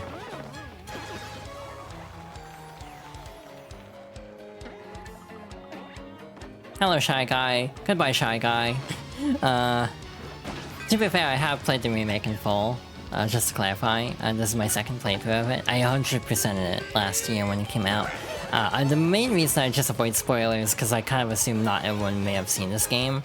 So I just kind of approach it like, oh, well, maybe I shouldn't talk about things in too much detail, kind of thing. But that's just kind of how I approach this series. Like, it's me sharing my experiences with the game, but also kind of presenting it in a way that, like, hopefully is accessible to people seeing the game for the first time. At least that's kind of my intent. Wow, they hang on that screen for a long-ass time. For some reason. There should be one more enemy up the stairs, and then the save block. So yeah, I think we can actually do this without using a snooze, potentially. And then, yeah, we'll hopefully, if all goes well, try to continue this game on Friday. And Wednesday will be like a variety day. We'll try out something else, if all goes well. Actually, I saw a power block, right? I could use that here. Save the fire flower for another time. Though, actually, power blocks are very good in the next chapter, so... Maybe I should be a little bit more like... Hooktail useless, not clickbait. Yeah, in general, though, I was hoping to get through this chapter in stream. Like, I had this hope of being able to do it, and we got really close. But the boss and the epilogue stuff is gonna take like half an hour minimum. Actually, maybe not that long, maybe more like 20 minutes, but... Either way, we'll stop here. Once we get to the top of the stairs. Did we even take damage? No, we didn't take damage along the way, so we're fine. We'll just save and continue next time. And didn't even need to use the snooze. Alrighty, thank you all for watching. This was a lot of fun. Again, the current schedule, as I have planned out, is we'll try... We did Sonic Riders on last Thursday, so we'll do Zero Gravity on Wednesday at 4 PM. And we'll try to get another Paper Mario stream in this Friday, try to finish up this chapter and get started on Chapter 2. Yeah, thank you all for watching. If you enjoyed the stream, you can follow for notifications so when I go live in the future. I have a YouTube channel for edited streams and a VOD channel for, like, complete streams minus ad breaks, where I'm not talking. I have a Blue Sky, where I just repost things mostly, what else to talk about when I go live. I have a Coffee if you want to support the stream, and also a Throne, but any additional monetary support is completely optional. I appreciate everyone's support just by being here. Aiden, do you want to do a raid? Is that what you're trying to imply? You're just itching to do a raid? Because then we can do a raid. You had someone in mind.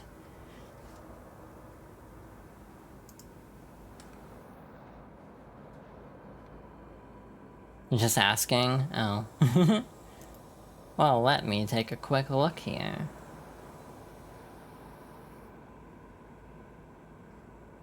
Also, the ads are gonna go off, but it's fine. If we do a raid, I'll just post a message in chat if there is a message. That's a game I haven't seen yet, so I'll avoid that. Interesting. Yeah, maybe not that one. Just for the risk of... spoilers. What about this person? I keep rating this person, though. I've rated this person multiple times in a row at this point, I'm pretty sure. You're also doing a game that just came out like a week ago. So, like, if you don't want spoilers for Bonanza, you don't have... Like, I would recommend not going in with the raid. If you can still hear this. But... I think I have an idea. We can just rate the predictable person, I guess.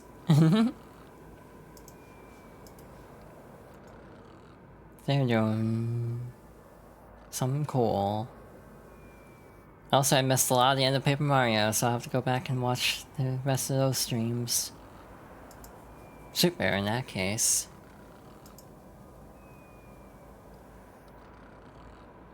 Yeah, ad break is still going, but it's okay. No worries. Sure.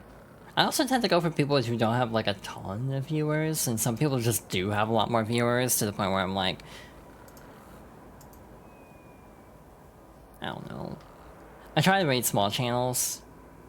You've rated them 3 times in the last 30 days. It's like, oh. I'm apparently very predictable. Yeah, we'll raid Twy. I have no idea what to do for our raid message. We didn't get to anything particularly mimetic this stream.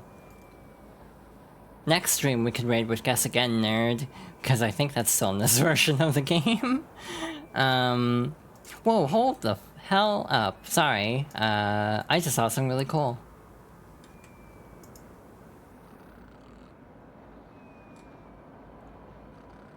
Dang, that's cool. But